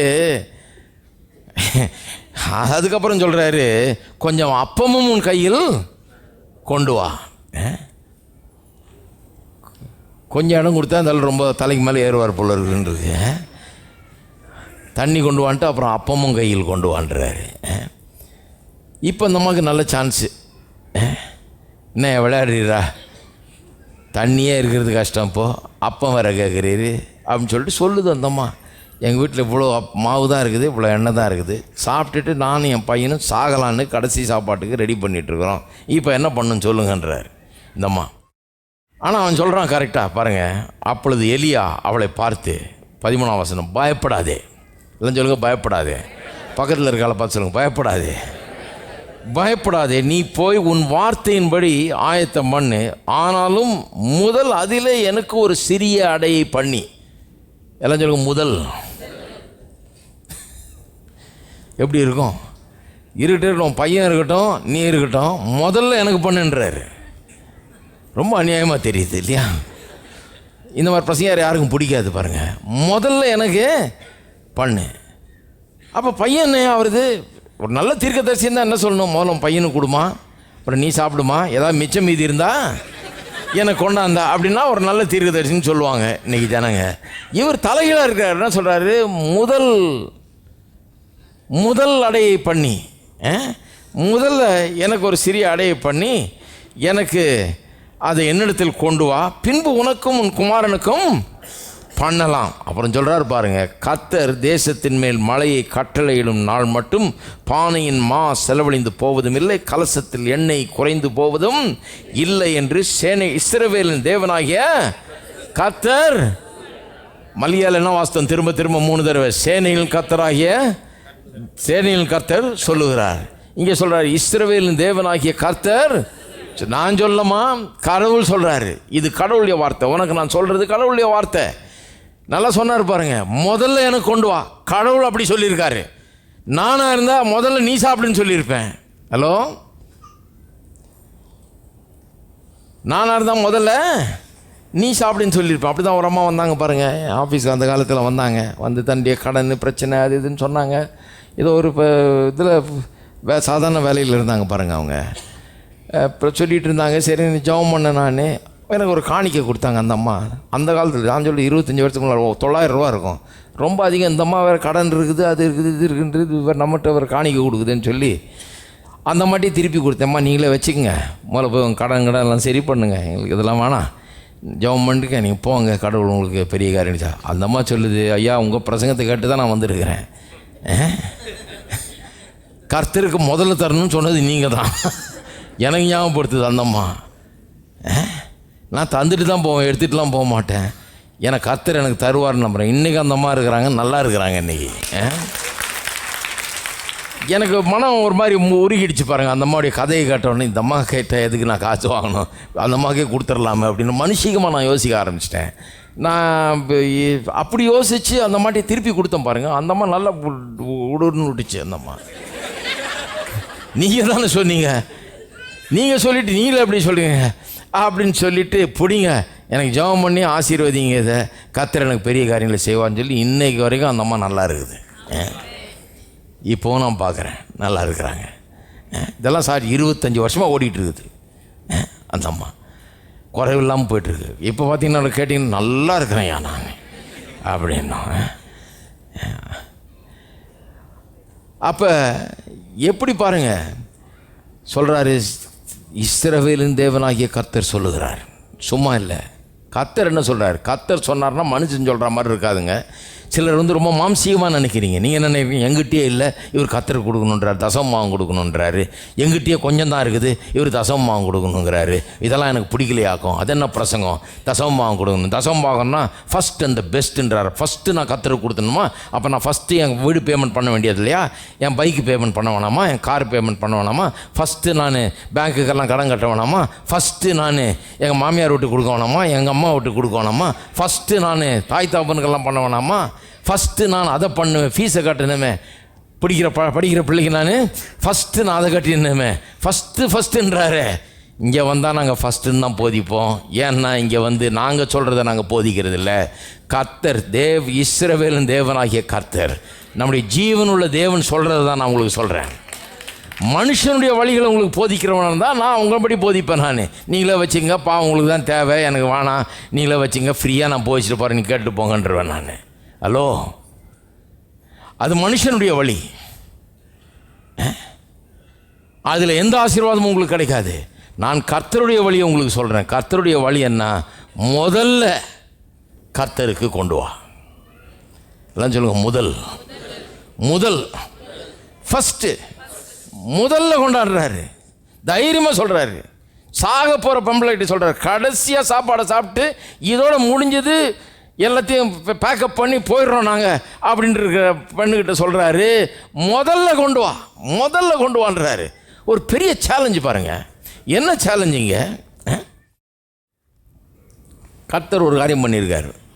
எலியா தீர்க்கதரிசிகிட்ட சொன்னார், நான் ஒரு விதவை வீட்டுக்கு ஒன்று அனுப்புகிறேன், அங்கே வச்சு உன்னை போஷிப்பேன், அந்த விதவைக்கு உன்னை போஷிக்கும்படி உன்னை பராமரிக்கும்படி அந்த விதவைக்கு கட்டளையிட்டேன்னு சொல்கிறார். அப்போ இவன் என்ன பண்ணணும்? இவன் சாப்பிட்ணுன்னா என்ன பண்ணணும்? இவன் எந்திரிச்சு அந்த சாரிபாத் ஊர் எங்கே இருக்குன்னு பார்த்து மேப்பு வச்சு தேடி கரெக்டாக போய் அங்கே லேண்ட் ஆகணும். அப்புறம் அந்த அம்மா எங்கேன்னு பார்த்து அந்த அம்மா விட்டு கரெக்டாக போகணும். ஏன்னா கர்த்தர் என்ன சொல்கிறார்? அந்த விதவைக்கு, வழியில் பார்க்குற விதவையெல்லாம் இல்லை, அந்த ஊரில் சாரிபாத் ஊரில் இருக்க அந்த விதவைக்கு கட்டளையிட்டேன்றாரு. அப்போ அங்கே போய் சேரணும். அவன் அந்த அம்மாட்டின்னு சொல்லிட்டாரு, இந்த மாதிரி ஒரு தீர்க்கதரிசி வருவார், அந்த வடிவில் உனக்கு அற்புதத்தை வச்சிருக்கிறேன், அந்த ஆள் வந்தான்னா அந்த ஆள் சொல்கிறபடியெல்லாம் நீ செய்யின்னு கண்டிப்பாக சொல்லியிருப்பாருன்னு நினைக்கிறேன். இல்லைன்னா யாரும் தங்களுக்கு இருக்கிற கொஞ்சம் மாவுலையும் எண்ணெயிலையும் இவருக்கு சுட்டு கொடுத்துட்டு வேடிக்கை பார்த்துட்டு உட்காந்துருக்க மாட்டாங்க. இவர் சாப்பிட கர்த்தர் இந்த மாட்டோம்னு சொல்லிப்பார், அம்மா நான் அனுப்புகிறேன், உனக்கு இந்த பஞ்சத்திலேருந்து தப்புறதுக்கு வழியை உனக்கு அனுப்புகிறேன், உனக்கு செழிப்பு உண்டாகிறதுக்கு வழியை அனுப்புகிறேன், உன் பஞ்சம் வறட்சி தீர்றதுக்கு உனக்கு வழியை அனுப்புகிறேன், உன் வீட்டில் வாழ்வு உண்டாகிறதுக்கு உனக்கு வழியை நான் திறக்கிறேன். ஒரு தீர்க்கதரிசி வருவான், அந்த ஆள் வந்தாலும் சொல்கிறதே அப்படியே கேளு. உனக்கு அது ரீசனபுளாக தெரியாமல் இருக்கலாம், உனக்கு அது நியாயம் போல் தெரியாமல் இருக்கலாம், அதுக்கு ஒரு அநியாயம் மாதிரி தெரியலாம் உனக்கு கேட்குறதுக்கு அவன் சொல்கிறது. ஆனால் அவன் சொல்கிறத கரெக்டாக செஞ்சினா உனக்கு பஞ்சமே வராது, உன் வீட்டில் பஞ்சமே இருக்காதுன்னு சொல்லியிருப்பாருன்னு நினைக்கிறேன். ஹலோ, இருக்கீங்களா? அதனால தான் அவன் சொன்ன உடனே அவன் ஓடி போய் செஞ்சு கொண்டாடுறான். இதுக்கெல்லாம் பின்னால் காரணம் இருக்குது பாருங்கள். அப்படி யோசிக்கணும். சும்மா ஒன்றும் இல்லை. அவர் அந்த விதவைக்கு கட்டளையிட்டிருக்கிறார். என்ன சொல்லியிருக்காரு? மரியாதை செய்ய அவர் சொல்கிறதுன்றிருக்கார். அவர் சொல்கிறத கரெக்டாக செய்ய. அந்த ஆள் கொஞ்சம் இடக்கு முடக்க பேசுகிற மாதிரி இருக்கும். முதல்ல எனக்கு கொண்டு வாணுவார், நீ ஒன்றும் போய்விட செய்ய. அந்த ஆள் சொல்கிறத செய்தினா அதில் தான் உனக்கு வாழ்வுன்னு சொல்லி வச்சுருப்பார் போல இருக்குது. கரெக்டாக போய் செஞ்சு கொண்டு வர்றா. இவன் சொல்லுகிறான், நீ இதை கொண்டு வா, அப்புறம் உனக்கும் பிள்ளைக்கும் பண்ணலாம். நான் சொல்லுகிறேன், இஸ்ரவேலின் தேவனாகிய கர்த்தர் சொல்லுகிறார்ன்றான். அதை நான் உனக்கு சொல்கிறேன். என்ன சொல்கிறான்? மாவு குறையாது, எண்ணெயும் குறையாது. மாவும் குறையாது, எண்ணெயும் குறையாது. மழை வர்ற நாள் வரைக்கும் மாவும் குறையாது, எண்ணெயும் குறையாதுன்றார். அவள் போய் எலியாவின் சொற்படி செய்தாள். இதெல்லாம் வாசிக்கும்போது இந்த பேக்ரவுண்டோடு வாசிக்கணும் பாருங்கள். என்னன்னு கரெக்டாக கவனிக்கணும். சொற்படி செய்தாள், அவளும் இவனும் அவள் வீட்டாரும் அநேக நாள். அவள் வீட்டாருன்னு வேறு சொல்லி இன்னும் கொஞ்சம் பேர்லாம் இருப்பாங்க போல இருக்குது, சந்து பொந்துலலாம். நான் நினைக்கிறேன் சொந்தக்காரங்கெல்லாம் இந்த வீட்டுக்கு வந்துட்டு இருப்பாங்க. அங்கேருந்து மாவுக்கு வந்துக்கிட்டே இருக்குது பானையில், எண்ணெயில் அப்படியே ஊற்றி எடுத்துக்கிட்டே இருக்குது. அந்த மாதிரி நல்லா சாப்பிட்டுக்கிட்டே இருக்குது. ஊரெல்லாம் பஞ்சமாக இருக்குது. எல்லாம் கொஞ்ச நாள் அங்கே டெம்பரரியாக மூவ் பண்ணிவிடுவோம். அந்த வீட்டுக்கு நாங்கள் வந்துட்டு இருப்பாங்க. நான் இவளும் அவனும் வீட்டாரெல்லாம் சாப்பிட்டாள். வர்றவங்களுக்கெல்லாம் சாப்பாடு இருக்குதாங்க. அந்த அளவுக்கு அங்கே வேலை நடந்துருக்குது. ஏன்னா முதலாவதை கர்த்தருக்கு கொண்டு வந்தாள். அதுதான் அங்கே இஷ்யூ. தசம பாகம்ங்கிறதுல என்ன இஷ்யூன்னா, இந்த முதல்னா சிலர் சொல்கிறாங்க, பார்க்குறேங்க இந்த மாதம் சம்பளம் வாங்கினோடனே நான் வந்து ரெண்ட்டு பே பண்ணிட்டு பிள்ளைக்கு ஃபீஸ் எல்லாம் கட்டிட்டு கடன்லாம் கொஞ்சம் இருக்குது அதெல்லாம் கட்டிட்டு ஏதாவது மீதி இருக்குதான்னு பார்க்குறேன். மிச்சம் மீதி சொச்சம் இருந்தால் கொண்டாந்து நான் கடவுளுக்கு கொண்டாந்து கொடுக்குறேன்னாக்கும் அப்படின்னா நான் சொல்கிறது இல்லை, நான் கடவுளுக்கு அதெல்லாம் தேவையே கிடையாது. நீங்கள் எல்லாம் கொடுத்துட்டு கடைசியாக கடவுளுக்கு ஏதாவது இருந்தால் பார்க்கலான்றது. கடவுள் ஒன்றும் அப்பேற்பட்ட பிச்சைக்காரர் கிடையாது. கடவுள் தான் எல்லாத்தையும் கொடுக்குறாரு. அப்படி வேணாம். எப்படி கொண்டு வரணும்? கடவுளுக்கு முதல்ல கொண்டு வரணும். முதல்ல இது ஒரு பிரின்சிபல் பாருங்கள். இது ஒரு பிரின்சிபல் மாதிரி வச்சுட்டார், ஒரு சிம்பிள் மாதிரி வச்சுட்டார். முதல் எல்லாம் சொல்லுங்கள், முதல் கடைசி இல்லை. அதாவது சிலர் சொல்கிறாங்க பாருங்கள், என்னால் முடியாதுங்க, எனக்கு அந்த அளவுக்கு இல்லை, பார்க்கலாம், இந்த மாதம் செலவு எப்படி போகுதுன்னு பார்க்கலாம், பார்த்துக்கிட்டு தான் நான் பண்ண முடியும் அப்படின்றாங்க. அவங்க என்ன சொல்கிறாங்கன்னா, நான் ஏன் கொடுக்கலன்னா, கடவுள் சொல்கிறார் இல்லையா, தசமபாகத்தை பண்டக சாலைக்கு கொண்டு வந்தால் வானத்தின் பனகளில் திறந்து இடங்கொள்ளாமல் போக மட்டும் ஆசீர்வாதத்தை வருஷிக்க பண்ணேனோ என்று அதனால் என்னை சோதித்து பாருன்னு சொல்கிறாரு. எனக்கு தெரியும் அவர் பண்ண மாட்டாருன்னு தெரியும். அதனால தான் நான் முதல்ல என் பில்லெல்லாம் பே ஆகிடுச்சான்னு பார்த்துட்டு அப்புறம் ஏதாவது மீதி இருந்தால் பார்க்கலாம் அப்படின்றாங்க. அவங்க என்ன சொல்கிறாங்க, நான் கடவுள் சொன்னதை நான் நம்பலை சொல்கிறாரு அவர். ஆமாம், மல்கியா 3:10 சொல்லியிருக்காரு, வானத்தின் பலனில் திறந்து இடங்கொள்ளாமல் போக மட்டும் ஆசீர்வதிக்கிறேன்னு சொல்லியிருக்கிறாரு. ஆனால் அதெல்லாம் நடக்குமா? நான் நினைக்கிறேன் நடக்காதுன்னு. அதனால நான் முதல்ல எந்தெல்லாம் பே பண்ணிவிட்டு அப்புறம் நானே பார்க்குறேன். எல்லாம் சைலண்ட் ஆகிட்டாங்க எல்லாரும். அதனுடைய அர்த்தம் இதுதான் நான் சொல்கிறேன். நான் எல்லாம் முதல்ல பே பண்ணிட்டு அப்புறம் பார்க்குறேன்னு சொல்கிறேன். உங்களுடைய மீனிங் என்னன்னு சொல்கிறேன், அவங்க உள்ளே என்ன சொல்கிறாங்கன்றதை சொல்கிறேன். எனக்கு அவர் மேலே நம்பிக்கை இல்லைங்க. அவர் சொல்கிறாரு செய்வாருன்னு நீங்கள் வேறு சொல்கிறீங்க. அவர் வேறு இங்கே எழுதி வச்சுருக்கிறாரு, எல்லாம் இருக்குது.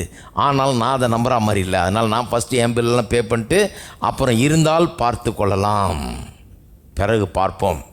அதான் என் பாலிசி.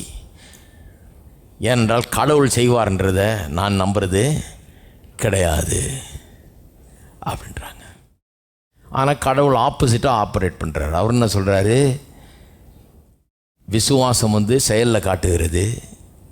நான் கிருபையாக உனக்கு எல்லாத்தையும் கொடுத்துருக்குறேன், நீ அதை எடுக்கணுன்னா விசுவாசத்தில் செயல்பட வேண்டும். உன்னுடைய விசுவாசத்தை உன்னுடைய செய்கையில் காண்பி, தசமபாகத்தை கொடுக்குறதில் காண்பிக்கும்போது உன்னுடைய வாழ்க்கையில் அற்புதங்கள் அங்கே உண்டாகும். அதாங்க இஷ்யூ. பாருங்க, இது வேத வசனத்தில் நிறைய இடங்களில் பார்க்கலாம். இதை பாருங்கள், பேதுருவை தண்ணியில் இறங்கி நடக்கிறான் இல்லையா, இயேசு தண்ணியில் நடந்து வர்றாரு. அவன் சொல்கிறான், ஆண்டவரே இது நீரானால் நானும் அங்கே வர்றேன்றான்.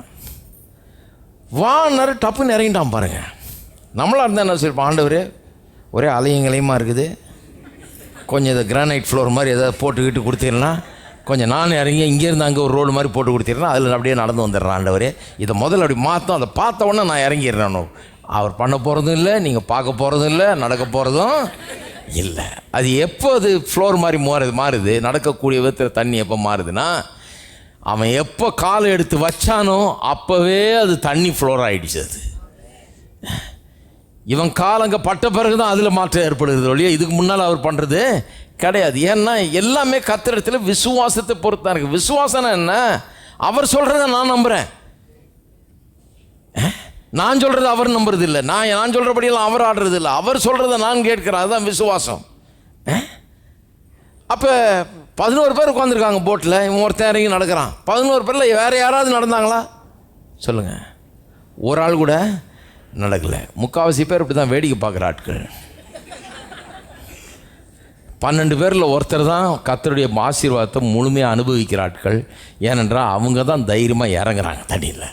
இந்த பயமுறுத்துகிற தண்ணியை நானே மிதித்து பார்த்துட்றேன், நடந்தே பார்த்துட்றேன், நான் விடுறது இல்லைன்னு அதில் ஒரு ஆள் தான் இறங்குறாங்க. அதனால தான் அவ்வளோ பேர் இருந்தாலும் அதில் சிலர் தான் ஏன் தேவனுடைய ஆசீர்வாதத்தை முழுமையாக அனுபவிக்கிறாங்கன்னா, சிலர் தான் விசுவாசத்தில் செயல்படுகிறது.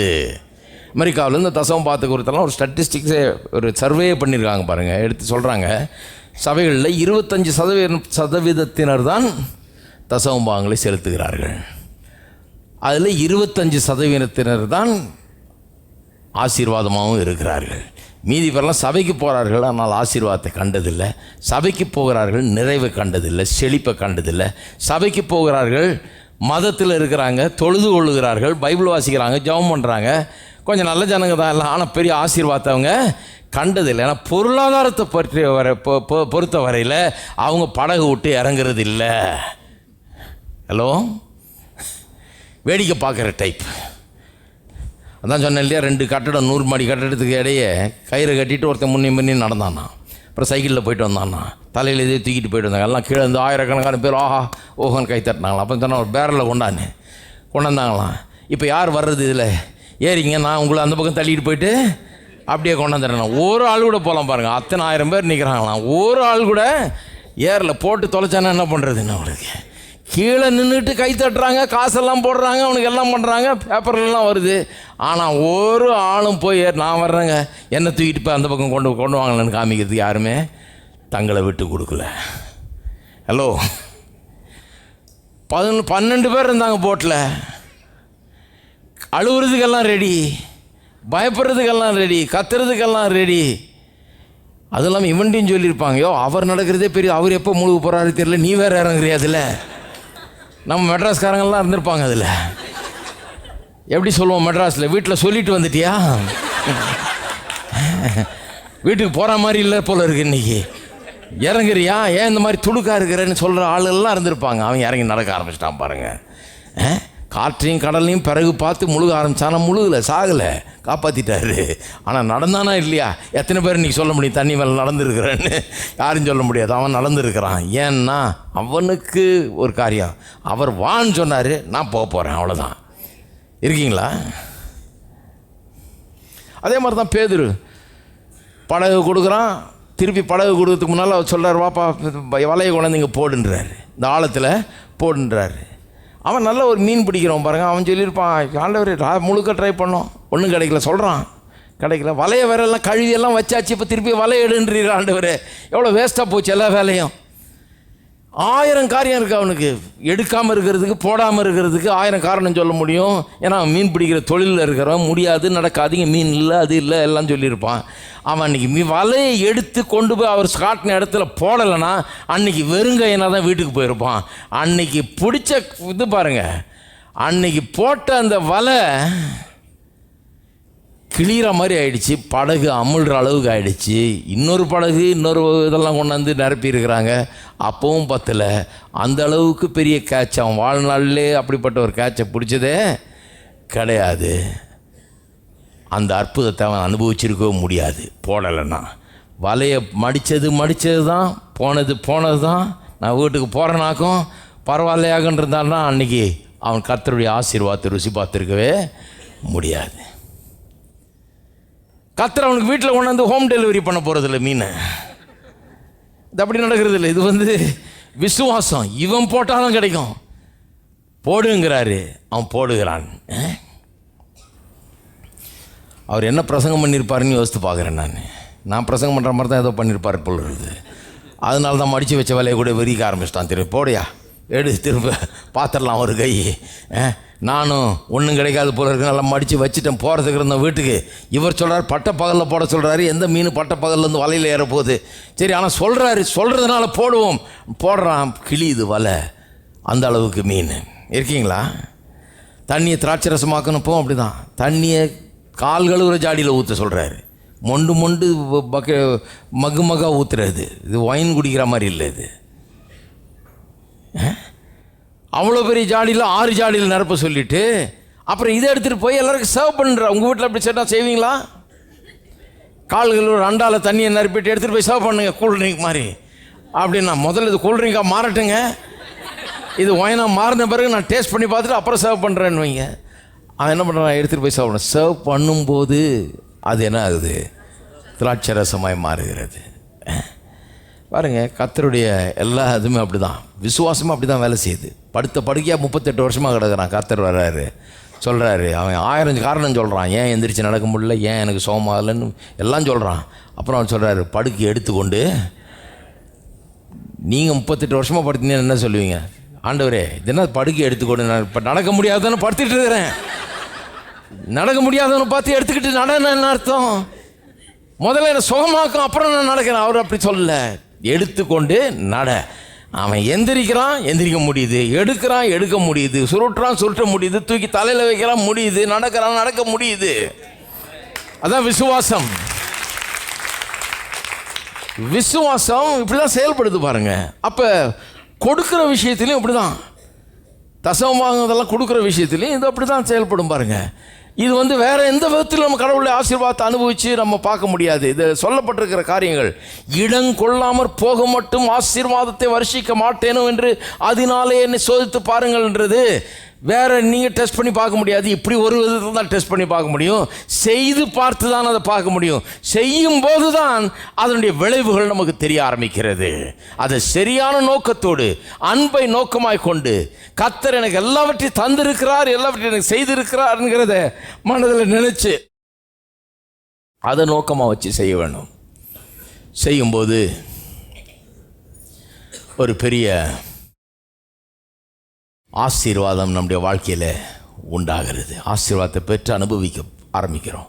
கர்த்தர் நமக்காக எல்லாத்தையும் ஏற்படுத்தி வைத்திருக்கிறோம். நான் சொல்லுகிறேன், இன்றைக்கு எலியா தீர்க்கதரிசிக்கு எப்படி ஒரு கேரி தாற்றங்கரையை வச்சுருந்தாரோ, காக்காயை ஆர்டர் பண்ணி வச்சுருந்தாரோ, அது மாதிரி உங்களுக்கு 4 காக்காட்ட சொல்லி வச்சுருக்காரு. ஹலோ, உங்கள் பக்கம் பிஸ்னஸ் வரும்படியாக, உங்களுக்கு வாசல் திறக்கும்படியாக, உங்களுக்கு சகாயம் உண்டாகும்படியாக, உங்களுக்கு காரியங்கள் வாய்க்கும்படியாக கர்த்தர் நிறைய காக்காங்கிட்ட பேசியிருக்கிறார்.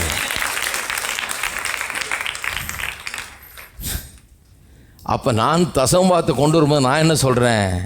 நான் இல்லை, கர்த்தர் தான் எனக்கு எல்லாம் செய்கிறாரு. கர்த்தர் தான் எல்லாத்தையும் வாய்க்க பண்ணுகிறார். அவருடைய ஆசீர்வாதம் தான் எனக்கு காரியம் நடக்குது என் வாழ்க்கையிலங்கிறத நான் வெளிப்படுத்துகிறேன். வேற ஒன்றும் கிடையாது.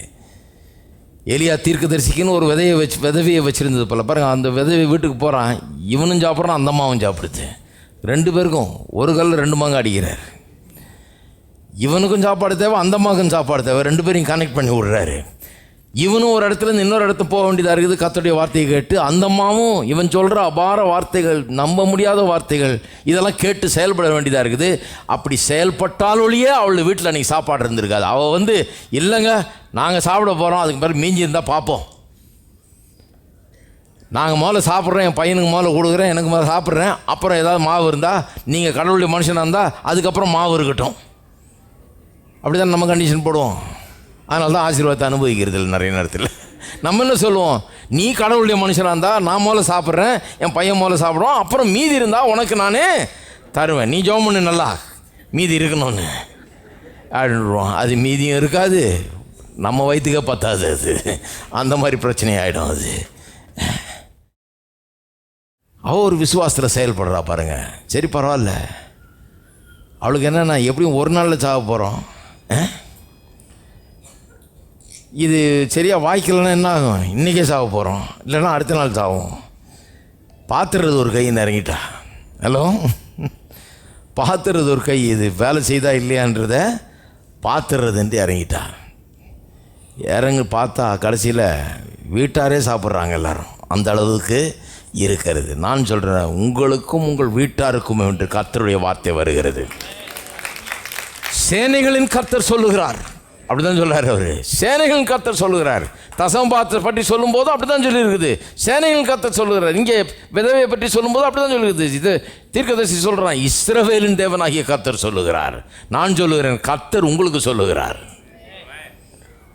மாவு குறையவும் குறையாது, எண்ணெய் குறையவும் குறையாது, பற்றாக்குறை தீரும், இல்லாமை ஒளியும், வறுமை நீங்கும், ஆசீர்வாதங்கள் பெருகும், இடங்கொள்ளாமற் போக மட்டும் ஆசீர்வாதம் நிறைந்து வழியும் என்று தேவனாகிய கர்த்தர் சொல்லுகிறார். இயேசுவின் நாமத்திலே நான் சொல்லுகிறேன்.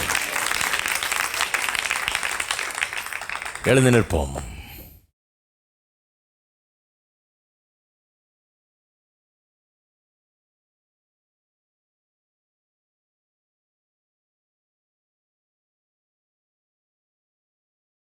எல்லாரும் கரங்களை வைத்து கர்த்தரை ஸ்தோத்தரிப்போம். ஸ்தோத்திரம். எங்கள் அன்பின் பிதாவே, கர்த்தராகிய இயேசுவின் நாமத்தில் வருகிறோம், துதிக்கிறோம், ஸ்தோத்தரிக்கிறோம். இந்த காலை வேளையில் எங்கள் உள்ளங்களோடு நீ பேசினபடியால் உமக்கு ஸ்தோத்திரம்.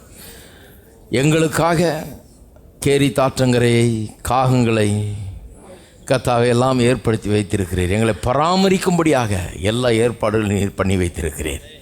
எங்கள் பராமரிப்பை நீர் கவனிக்கிறீர். எங்கள் மெய்ப்பர், நான் தாழ்ச்சி அடையேன் என்பதை இயேசுவின் நாமத்தில் நான் அறிக்கை செய்கிறேன்.